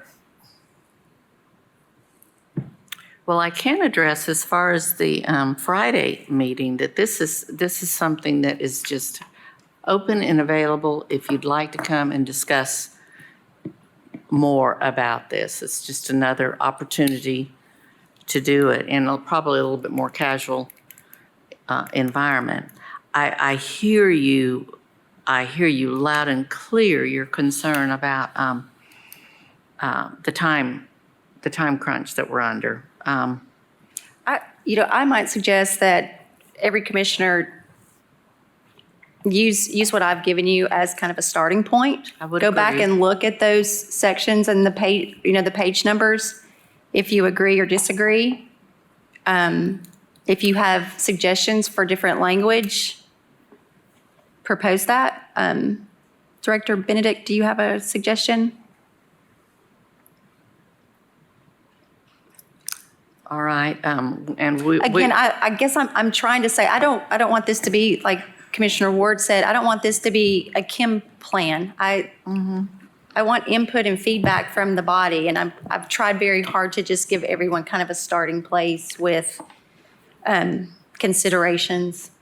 And you've done a great job of that. I mean, clearly, this represents ours, and I get that, and I appreciate that. I think that does not, it helps, but it's still, I mean, it helps. However, Commissioners Jay's concern about the time crunch, so much and so little time. I don't really know outside of having a special called meeting before May, whenever our regular May meetings are, to have more time to discuss and digest this might be an option that we need to look at, so we can have more time to digest this and perhaps come back. I mean, I've been taking notes, and what I plan to do, or what I was planning to do, is next Monday, just come forward with prepared motions, and you can vote them up or down, or amend the motion with a suggested change. Or if you have a motion prepared for one of the topics, you make the motion and we use the process. And I guess it's just, but I can't do that for you. I understand that. Is there any reason, we still can have, Commissioner Moyers, we still have the option to actually revisit this and do it up or down in our May meeting, correct? That would be timely. I mean, without negating everything. I'm sorry. Yeah, it would be timely. Our May meeting is set on the 20th, correct? Yes. So, some feedback. So yes, if you adopted it on the 20th of May, it would still be Within that timely timeframe. within our time limit. Just under the wire, but it would be. Yeah. I don't know how else to address your concerns, Commissioner Jay, as far as the time issue goes. I have another suggestion. I appreciate the time you can continue to put into it. We are all trying to digest meeting after meeting, month after month, plan after plan, and amendment after amendment, and the stack continues. From ourselves, from our commission, from our staff, from our constituents. You guys might not like this, but I have another potential idea. Could we on Monday, given that we are in the thicket of this and we know this is, I think each of these things might take some more time, could we on Monday vote to uncouple this from the growth policy plan that we coupled it to begin with, get that timeline off our back, and then at the exact same time set another workshop that goes through. I feel like every one of these pages I could spend 2 hours on, because this is part of the debate. Like, what do I think rural looks like? I don't know. What do you think rural looks like? What does Carson think rural looks like? I bet you Kyle thinks something different than me. And take a little bit more time, and then set this as a special meeting, say, before our end of our fiscal year, by June 15th or by June 30th, we will have a series of more work. I just feel like if we rush this and we try to get to a vote on Monday, and it doesn't work, or we go through, you may have 42 amendments here, and 25 of them may be great, but if we rush through it and we don't get it all, then we may only vote on 4 of them, and we've lost an opportunity. It's just a suggestion for the body that we might take a little pressure off. I don't think anybody in the community that we made that pledge to would think that we are not actively working in the trenches on this and are going to punt it down the road. We know we have to do this because the state law says that this document our UDO must be reflective of this. We can't not do this. But I would really hate to screw up a deadline that is so huge because we need a little bit more time digging into the minutia of this. So this is just an idea to throw out. And I do appreciate everyone's lights. I would like Law Director Moyers to address that. Well, the answer is yes. The only reason we're under the time pressure is because this was coupled to, because the approval of the growth plan was coupled to the adoption of the general plan. So if the body believes that it needs more time to work on the comprehensive plan than is allowed by our May 27th deadline, then the answer would be to decouple them and let the growth plan approval stand on its own and take the time you need to adopt the general plan that most suits you. Right, we've got some options out there. Let me move on to these other lights and we'll revisit what we need to. Commissioner Lee? Thank you, Madam Chair. My question is to Law Director.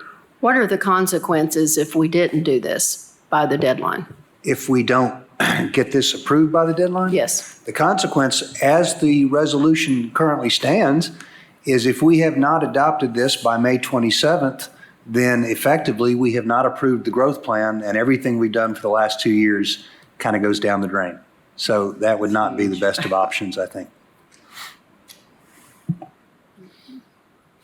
Thank you. Commissioner Ward? I'd go back to my previous thought pattern of, I think the free market economy and the individual land or lot that we're talking about at that point in time and the vote of the 11 should determine how it needs to be handled for going back to this planned residential topic we were talking about earlier. So I similar to what Commissioner Jay was talking about is I don't think we should handcuff ourselves any further than we have to. I think the 11 can make an educated decision at that point in time that, hey, this land is whatever, but it actually makes more sense to do more density here because of these things have happened and that kind of stuff. So that's my opinion on that topic. Commissioner Daly? Thank you, Madam Chair. Silas, we've got a ring back. I don't know. I think we Ringing have back. too I don't know if you many- can hear it out there, but I don't know Too about many you guys, mics but on. I am almost totally confused. I think Commissioner Jay's ideal is a great ideal. My train of thought is, I know Mr. Murphy would like to go from 2 to 1 on the rural living. Doesn't matter if it's 1 acre or 5 acres. I'm 85 years old and I've got 1 acre or 5 acres of land and I need my son or my daughter to come and build a house next to me to take care of me. I can't do that. If we go to that, they wouldn't be able to do that. If it's tied up, is that not correct? If we go to 1 per acre or 1 per 5 acres, and there's people out there sitting on 5 acres of land and they're getting elderly. They're only going to build 1 house on 5 acres of land when they need their family there next door. But if we approve this, am I wrong? They can't do it, can they, Mr. Snowden? Yes. Or Director Brooks, either one. Go ahead. No, you. It's my understanding that yes, as written, I guess is what Commissioner Frazier's saying, that would still be allowed. That's what I'm interpreting. No, It would not be allowed No. if you're limited to one dwelling unit. Per 5 acres. Or per, 2 acres. If yeah. you considered that. I mean, What I'm saying It's up to you. is, you own 5 acres of piece of property and you only have one dwelling unit on it. Now we can have, my son can come and build a house on it beside me to help take care of myself or my wife. If we change it to one dwelling unit per 5 acres, that can't happen no more. That is correct. I'm sorry, I misunderstood you. I'm not for that at all. Well, but keep in mind, though, that the existing zoning stays in place. Not if we change it from 2 to 1. 1 per acre or 1 per 3 acres or 1 per 5 acres. You can't do it after that. no, it's my understanding that the existing No, zoning that's not correct. is retained. Yes. They just said you couldn't. It depends on your zoning. What is your underlying zoning? It's in the rural area, the rural resident, or rural, Rural living? yeah, And if you have, place type. your property is zoned ag? we don't, yeah, we'll say. It really matters what your property is zoned. Right now. Because that is what guides what you can actually do on your property. This Okay. plan is meant to guide future land use decisions.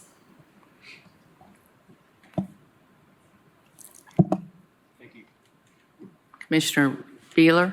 Thank you, Madam Chair. So that begs a question here. So if we were to set rural living, I believe one suggestion was rural living in the planned growth area would be 1 dwelling per 2 acres.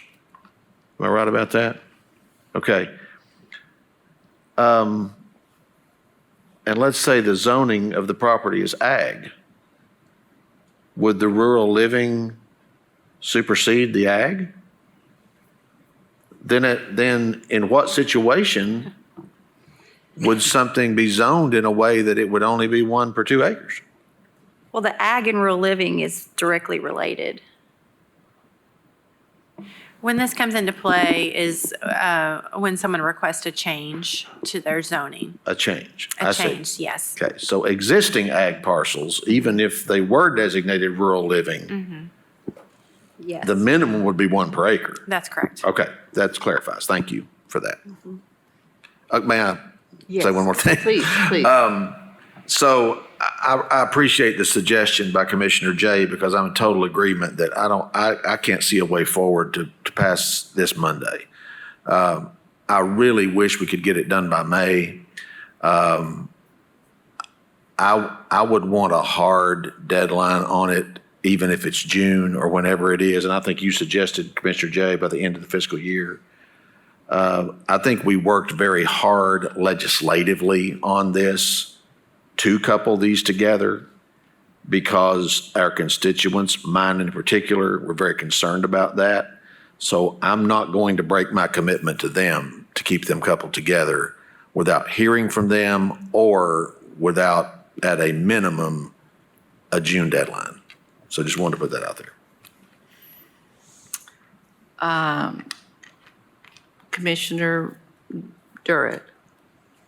Thank you, Madam Chair. And to kind of go off what Commissioner Beeler just said, we had 2 other legislative bodies that may have taken that into consideration. I agree. That they approved it based on us coupling it with this comprehensive plan.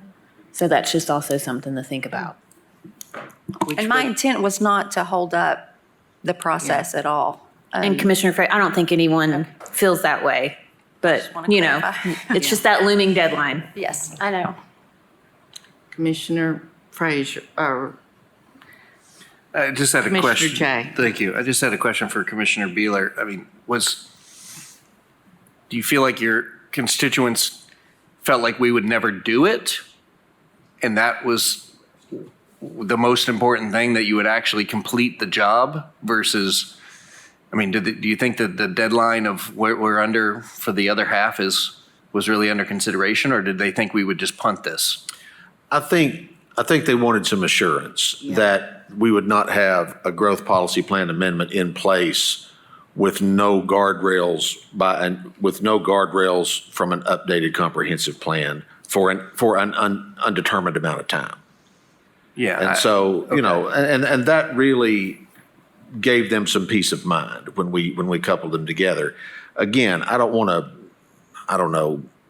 strain out a gnat and swallow a camel, as Jesus would say, by saying, you know, we can't go beyond May 20th or whatever. But I would like for them to know that we're still sticking to our word, that we are going to get this done, and we're not going to let it go for 6 months. Yeah, no, I think everybody's where in the it's same thing. unprotected. And what we have presented to us is, I mean, we're like 90% there, we're like 95% there. It's tweaking the last bit of this. So I think if we can consider decoupling it on Monday, getting the deadline part done, but at the exact same time saying, we will workshop it here, we will workshop it here, we will vote on it here, and we will be done. That would put us all in the clock and put us all in a definitive path. And I'm happy to, you know, work through an idea for that. But I really don't want to miss an opportunity to debate these types of things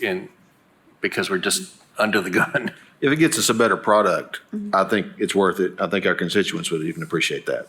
I see Kevin Murphy nodding his head, so. If I could interject and just comment before anyone, I agree. I appreciate that you all see the weight of importance of this. But I've taken the last 2 months to work on the language and going page by page and section by section. I've been doing the work. And so I don't see why at this point, those that have not should be granted additional time. And that's not. We just got this tonight. You I know, did but this not is give us a red line version or any of your language until 4 hours ago. It's not, I don't think And that's fair. I did not mean to ruffle your feathers. I'm just saying, I have been working on this with staff and using opportunities to put something forward. When I asked the law department about, and I worked with IT to try to get these out on the forum, the platform will not support it. And then they went and found law stating that I couldn't attach a document because it had to be in real time. There's And so- nobody questioning your intention and there's nobody questioning your work. But it is not inconsiderate to say when you have 9 pages of suggested things that you're asking us to vote on Monday, with some that are with options A, B, C, D, or whatever you want to put in here, that the time for us to comprehensively digest it there is more time needed when we got this 4 hours ago. And I don't think anybody's questioning your work. And we have all been in the trenches of this, maybe not to the extent that you have, but there's not a single one of us that hasn't thought about this entire process for 2 years. And I apologize if my comments seemed inconsiderate. I just don't want to hold up the process. And I appreciate your comments. Commissioner Beeler. Thank you, Madam Chair. I want to comment too. I know personally, no one is as passionate or works harder on this than Commissioner Frazier. But my point would be that even if all 11 of us had worked on this to that degree, coming to a consensus on all those 11 viewpoints I don't think is possible by Monday. That's where I think the crux of this issue is, how are we going to get to a consensus? And I think that's going to take more than a week. Commissioner Ward. Thank you. I have a question for the law director. Is it possible that we could pass what staff gave us and then work on the amendments the next month afterwards and give ourselves our own personal deadline to amend the last 10%? This way. It is your plan, and you can do with it what you wish. So yes, you could pass what was sent to us from Planning Commission with the intent of amending it at the next month's meeting, You could put it off to the next month, you could decouple it, you could do pretty much any way you want. The only thing that we can't do is let the growth plan final approval slip past May 27th. I'm just trying to think of what are all of our options on the table. If we pass what staff has given us as a foundation, at least this way, that gets the ball moving and gets us out from underneath the gun, then we can take a month, 2 months, 3 months to debate, and we can set a time date here, like, hey, all the amendments need to be in by this date. Everybody bring your amendments on, May whatever, or June whatever. And then we have, debate the next month in July, and then August we'll have our final vote, and then it'll pass, in September or whatever, or August, whatever the timeline is. But is there a less stressful way where we can do more due diligence and there's more people contributing or having time to process and, all these other adjectives and whatever? Well, the one thing I would add, some of these, as I have suggested earlier this evening, might require a look by the Planning Commission.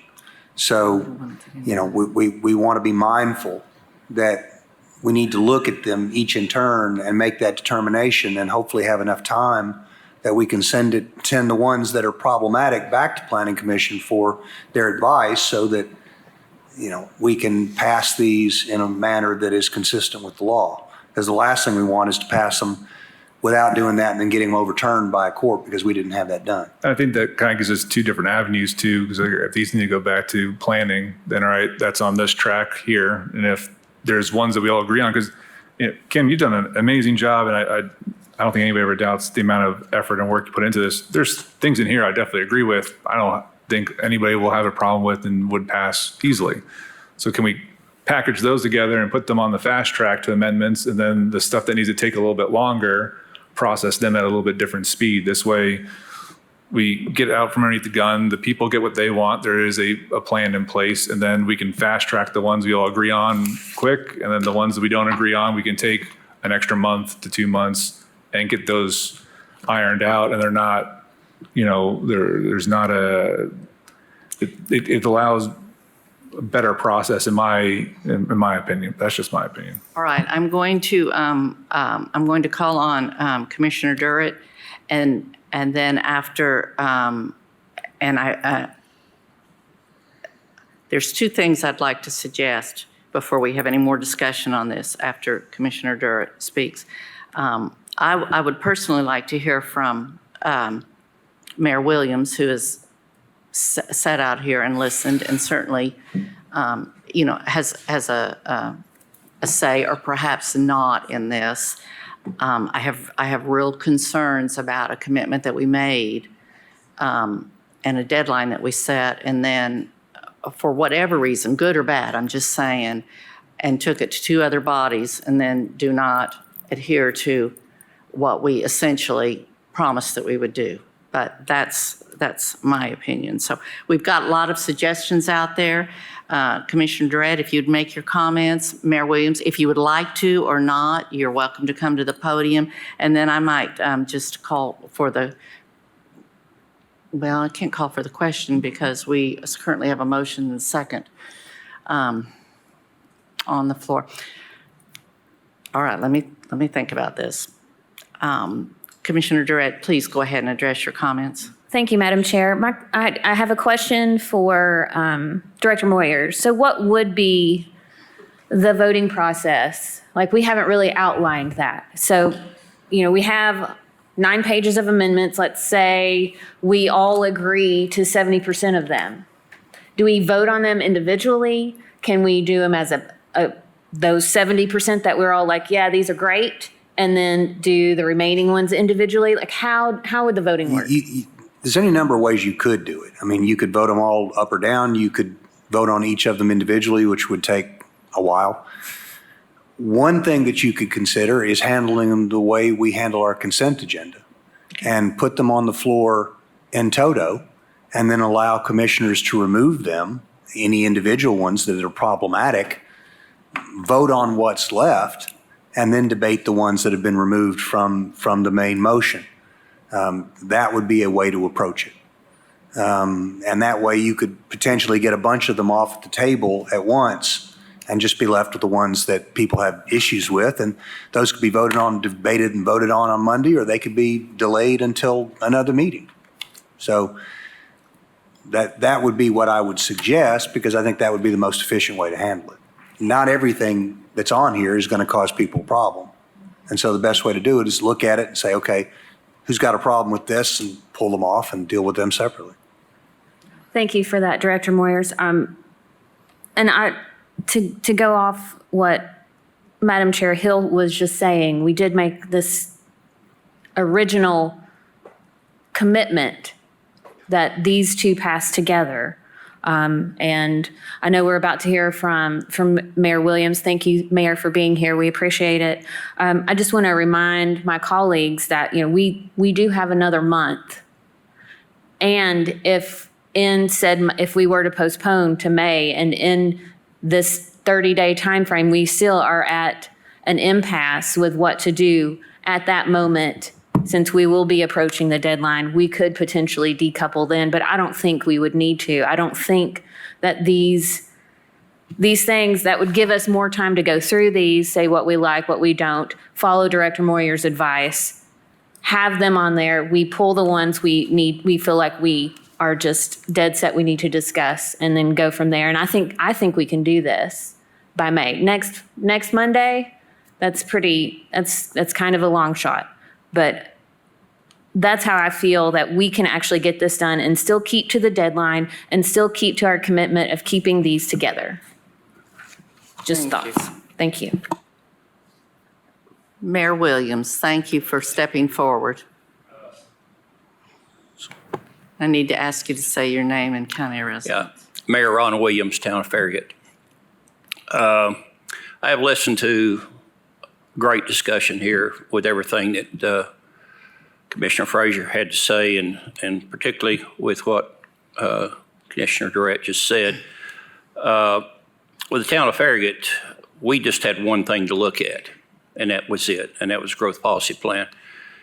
And the rest of it was most definitely you guys. So we did not have any sort of a thought about one being coupled to the other. To us, it was one thing. But if you feel you can get it done, then you possibly can get it done. But we did not have any notion that it had to be tied together, in our opinion. So. Thank you. I guess that's probably all I've got to say. But thanks again. I would like to move forward. We have a motion on the table that we need to take care of, and that was made by Commissioner Durrett and seconded by Commissioner Frazier on item 20, which is approval of to adopt the Knox County Comprehensive Land Use Plan with, I believe that was made with no recommendation. All right. I'd like to call for the vote on that so we can get that put aside, and then if you'd like, we can continue discussion on the best way to handle this. So without objection, I'm calling on the vote to pass this with no recommendation. All those in favor? Aye. Opposed? Motion carries.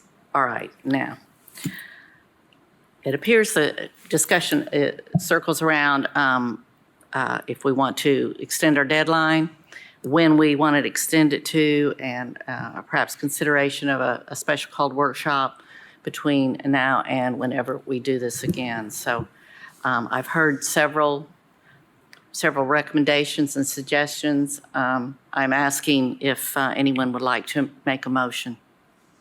Commissioner Jay. Thank you, Madam Chair. I know it's getting there. I appreciate the comments from everyone. I think I'm going to sort of pivot just a little bit and make a motion that really respects our team who have, oh my gosh, if they don't all run after this process, it'll be a miracle. And they're as talented as anybody gets. I really like Commissioner Ward's suggestion, and I would make a motion that we consider it on Monday if there are, and pass it as is, and then spend the next 2 months doing a block of amendments that we can do. It takes the pressure off. It honors our commitment to Farragut. It honors our commitment to the city of Knoxville. It honors our commitment to our constituents. I think we're 90% there. And set a date that has a workshop in May and put it back on the agenda for amendments. Go ahead and put it on the agenda for amendments in June. Let's work through these details and get the pressure off and focus on the next level of detail. So that's what I propose. So if I understand, your motion is to approve what we can. Proceed with the vote on Monday, and if there are some, either as is presented, or if there are some very, very, easy amendments that can be put up on the agenda, put up somehow or given to us within the next, 72 hours so we can consider them over the weekend and just move on with a vote on Monday, and then go back, and I think we're all ready to continue to make it better and better, so. Is there a second? All right, we have a motion on the floor by Commissioner Jay with a second Commissioner Beeler. Is there any discussion? Clarification, are you saying is your motion to approve the comp plan as presented? Or is it with, because I cannot support pushing this forward and then coming back. I would like to at least have some of my amendments be voted upon and included. I would say approve it as presented with amendments that can be very clearly redlined and given to us by the time the agenda hits on Thursday, that we can consider. Like Mr. Moyer said, we can consider it as all one block and pull them off. But, taking everything we've done today, if there are 5 amendments or 7 amendments or 27 amendments that you feel like we're all on the same page with, but we've got to have a very definitive red line version of this that says, here's exactly what I'm proposing, and we can go up and down. But proceed with some vote on Monday. That's my goal. And then put it on a date to continue to work on it over the next 2 months before fiscal year end. So how will the body know what those proposed amendments are that you are for or against, or you have suggestions of potential language change? I think we can use the commission forum, and you can, like you said, you could literally say, here are my proposed revisions, page 37, it says primary use is this. I would like for it to say primary use is that. And that is one entry, and then we just take them and then we compile them for Monday. Commissioner Second agrees. Schoonmaker? Thank you, Madam Second Chair. I'd like to make a substitute motion that we have a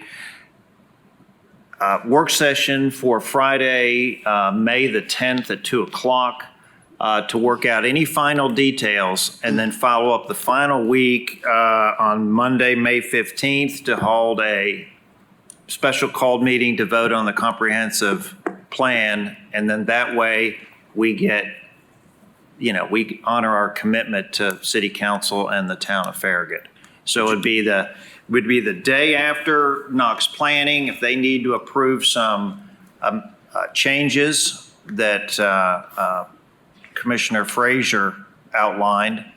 That would all be done on the 9th. We would have just a final work session on that, or whatever you want to call it, on the 10th, and then we vote on the 15th. On Wednesday, May 15th? Yes. Okay, thank you.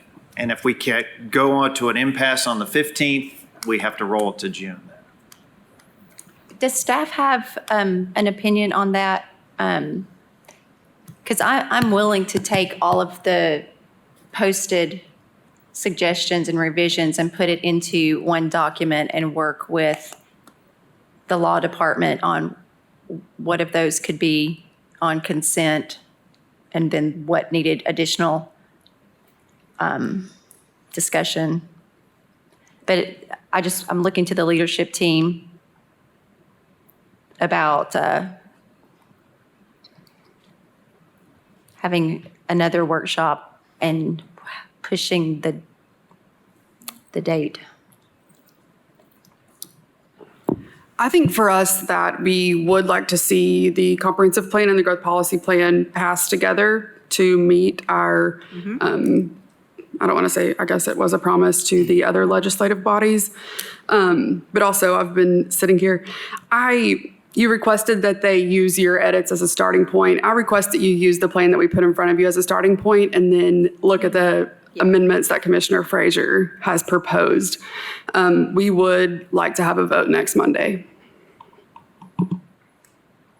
And also, I want to speak to Commissioner Schoonmaker's point of if Planning Commission hears anything at the 9th meeting, it has to come as a recommendation requesting it be sent back to Planning Commission to be heard. Yeah, and I'll just add to that. So the Planning Commission, what you have all before you now was reviewed and approved by the Planning Commission and sent forward, as you all know. So it's already been vetted, so anything has to come back to them. All right. Was yours an amendment to his motion? Or that was just a substitute motion? All right, does anyone have any comments on the substitute? There's never a second. There's no second, so It we'll just died. let it I go. apologize. I'm going to second it. If we could, asked if we could do it on the 16th instead of the 15th, but I'll second your motion. What dates? It should be a Thursday.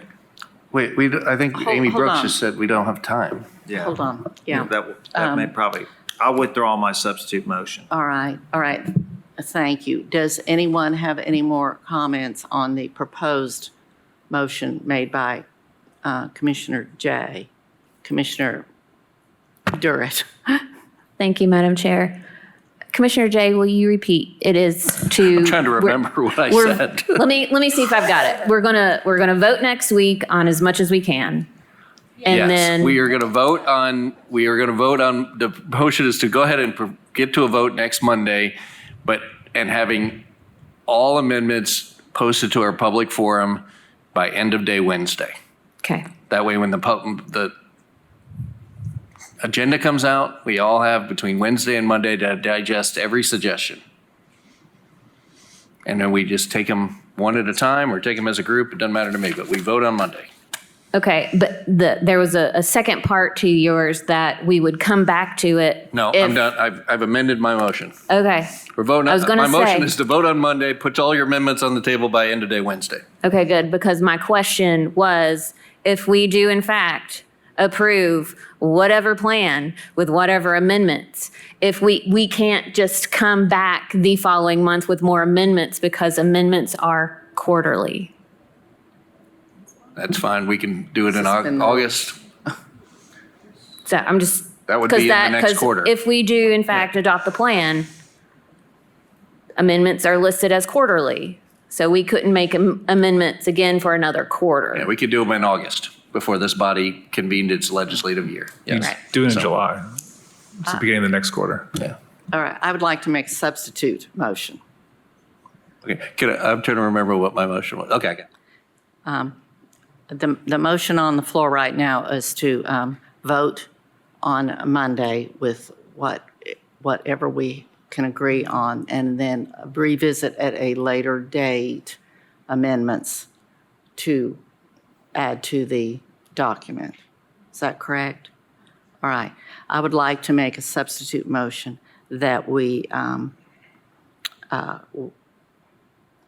do not bring this to the floor on Monday, that we have a special called meeting, and that we do bring this to the floor in the May meeting. I would like, I just think it's more timely, it's keeping to what we have said, and I will add that the truth of the matter is, anyone that's going to have any input on this, we've heard, they certainly will continue to add to it, but we can all probably count on two hands the number of people that have stayed so involved, like Kevin Murphy, at this point in time to be so involved that they would come and say anything that would be probably so drastic that we would not move forward. That may or may not be true, but my substitute motion is to postpone this final vote to the May 20th meeting, and to have a workshop to be determined between now and then, devoted strictly to, and everyone come prepared to discuss these amendments, everything that Kim has brought, anything that you might want to bring at the special called meeting, and be prepared to vote on it May 20th. So that is my substitute motion. All right, I've made the motion. Commissioner Lee has seconded that motion. Is there any discussion on the substitute motion? Commissioner Ward. Asking if you're willing to amend it to add similar language to what Commissioner Jay has, that I think it'd be nice that we all post our amendments that we would all like to have before that special called meeting. This way the public can see it. Everybody here can officially, hey, here it is out there in the open for everybody. This way we can all look and process instead of having it 4 hours beforehand. We didn't even get to Commissioner Beeler or anybody else's motions or amendments yet either. So, I'm cool with that. If everybody can, if we create a mechanism To do their homework. to do their homework and everybody post everything so we can all have it ahead of time instead of having it, the hour of. I think, so this way we can all process it. This when we have that special called meeting, we can have a more substantive discussion and kind of needle it down a little bit more. So if we can put that mechanism in place, I think that would be helpful. So our goal, I might suggest, would be to post anything that you agree or disagree with or want changed on public forum. I will ask our commission secretary to pull those together and have them as a document that we'll work on during our special called meeting. I think as Commissioner Jay has said, we are 95% of the way there. And I think even after we filter through the amendments that have been presented, that we will still be extremely close to being able to have final discussion at the commission, at the special called meeting. So that is my motion. It has a second. Now, is there any discussion on my motion? Commissioner Schoonmaker? Or I'm sorry, just a Commissioner clarification. Beeler. Apologize. I'll yield if you have a question. Just clarification. So in other words, the agenda item for next week will be shown as a deferral until the May meeting, correct? Correct. Okay, thank you. Commissioner Beeler. Thank you, Madam Chair. Just a question for Director Moyers. Can we post Yeah. all of those amendments similar to a consent agenda on the forum, and then give commissioners the opportunity to pull off what we do not have consensus on, and the rest be incorporated into the comprehensive plan as we vote on it? Yes. I don't see a problem with that. Like I said, I think that I may need to get together with Commissioner Frazier and maybe Director Brooks next couple days and goes through some of these and make sure about the ones that might need to go back to the Planning Commission. But apart from that, I think that would be fine. And then when you came to the meeting, you'd have one that everybody agreed on, the original plus amendments that nobody's pulled off. That would be one vote. And then however many have been pulled off, you could vote on separately. Thank you. I have a follow-up question to Commissioner Beeler's. In a conversation with posting my suggested amendments, I was discouraged not to post it on the forum because it gave the body basically how I was going to vote. And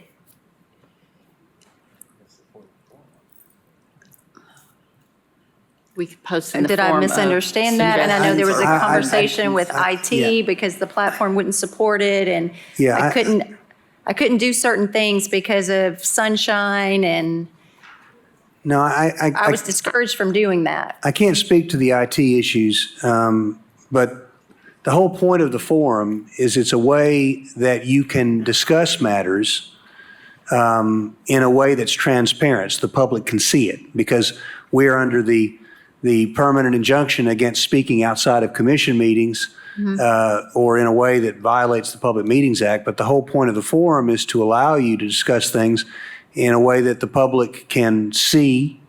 So first of all, I don't see any difference between that and posting the agenda and then having people say, I want to remove this and this and this from consent.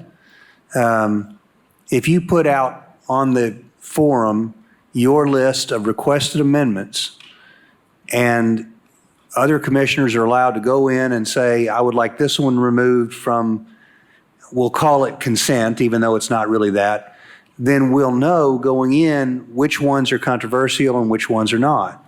And knowing that, you would have a document that starts out, foundation of what was presented by Planning Commission, with the amendments that have been proposed and not pulled by any specific member. And what I would envision is you would vote on that. And then you'd have whatever amendments, let's say there were 5 or 6 that were removed, then you could have a separate discussion and vote on each of those. That's how I would see that going. Or you could wait to the meeting. You know, you could post them all and then people could just say, I want to amend the motion by removing X, Y, and Z from the main motion. Either one of those would work. It would give you the opportunity to have an easy vote on the plan and those amendments that aren't controversial, and then have more time to discuss the ones that people might have a problem with. And then my question again to staff about, and Madam Chair, you were saying a special called meeting on May 20th. That's our regular commission meeting. I apologize. I did not mean to say that date if I did. Okay. Sometime between now and our next voting meeting of May 20th. So in this next I still roughly have 4-week concerns about the window. timeline.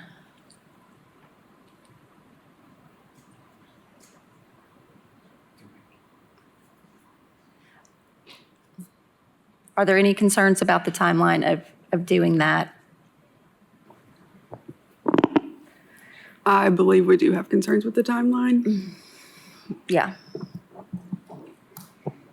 I believe we would what? They do have concerns about the timeline, so I think staff has been clear about they would like to see a vote on this on Monday. All right, thank you. Any other comments before we take the vote? Commissioner Ward. Why does staff feel that way? For me, if something is proposed at the May meeting and it has to be sent back to Planning Commission, we have a deadline for growth policy. Yeah, but we talked about separating that out and drawing in a different avenue. Okay, that's your all's Okay. decision. That's what I'm trying to get to the bottom of. That's your decision. Yeah, that's a non-issue. If we separate those and send them on a different track, then everything else is on. Okay? And I might add, Commissioner Ward, I would strive extremely hard to not make such significant changes. Yeah, that we have to do We that. would have to do that. Yeah. Just my opinion. All right, is there any more discussion on the substitute motion on the floor? Oh, she asked me to restate my motion. All right, my substitute motion is that we delay the vote until the regular voting meeting of May 20th. Between now and May 20th, we will discuss, before you all get out of here, a date for a special called meeting in the period. All right. The stuff about posting on forum and all of that has been said. So that is my motion. It's been properly seconded. All those that approve. All right. All those that approve of the substitute motion. All in favor. All in favor. All in favor. Aye. Opposed? No. All right, I'm calling for a roll call vote, please. Commissioner Lundy, No. Commissioner Durrett. Pass. Commissioner Oster, Aye. Commissioner Ward, Aye. Commissioner Schoonmaker. Aye. Commissioner Hill, Aye. Commissioner Lee, Aye. Commissioner Beeler. Commissioner Daley, No. Commissioner Jay. No. Commissioner Frazier. Do the passes wish to change their vote?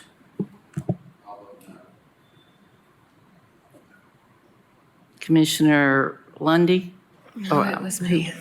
Commissioner Durrett? Do you wish to change your vote? No.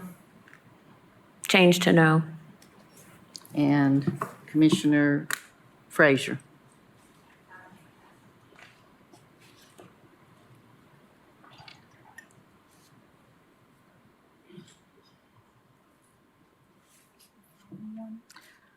Okay, the vote is 5 for, 5 against, 1 pass, the motion fails.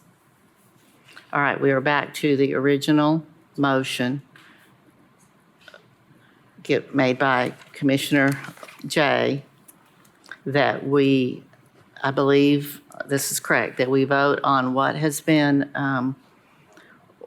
what we can all agree on in the. Vote Monday with all amendments posted to the public forum by end of day Wednesday for consideration. And then we vote on what we vote on. And if we need to amend it, we'll do it in August. In August. But proceed with a vote on Monday. All right. And the deadline then you are setting is August? No, I'm just saying, we need to put any amendments in specific writing in our forum by the end of day Wednesday, so when the agenda comes out on Thursday, it's, It will be there. and then I'm just saying, like, that's my motion. I'm just saying in general, our next bite at the apple to amend anything we don't get through on Monday could be in August, because that would be the next quarter. But All right. that's not part of the motion. That's just a side note. All right, thank you. All right, we have a motion and a second on the floor. All those in favor? Aye. Opposed? I believe I heard 1 nay.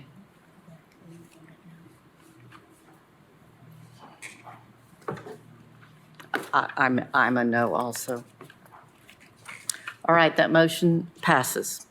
So we will, at this point, we will not have a special called meeting. We will do as has been suggested, a posting, any changes on the forum by end of day Wednesday, if possible. Certainly, the floor is still open next week to propose other amendments, but it would be very, very helpful, those that could be posted. All right. Is there any further discussion about anything? Yeah, I got a, Madam Chair. Robert's Rules of Order, which we need to follow, states that a call for the question must have a second and 2/3 vote. So in the future, if there's a call for a question, it has to be seconded and it has to be a 2/3 vote to end the discussion to vote on it. But we did not call for the question. We did not, but that's fine. We'll deal with that in the future. But we've got, But we did not call for the question. yeah, you did. You called for the question. I don't even remember if I called for the question, but, all right. Is there any other discussion? Yeah, May,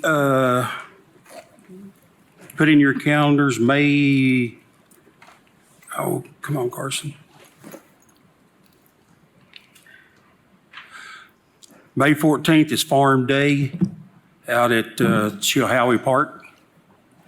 So May 14th, go out to see the kids at Farm Day. All right, Commissioner Jay. Thank you, Madam Chair. Just a reminder, everybody, you are very invited to join us on Saturday, May 18th for the 6th annual Beaver Creek Flotilla on the Knox County Water Trail.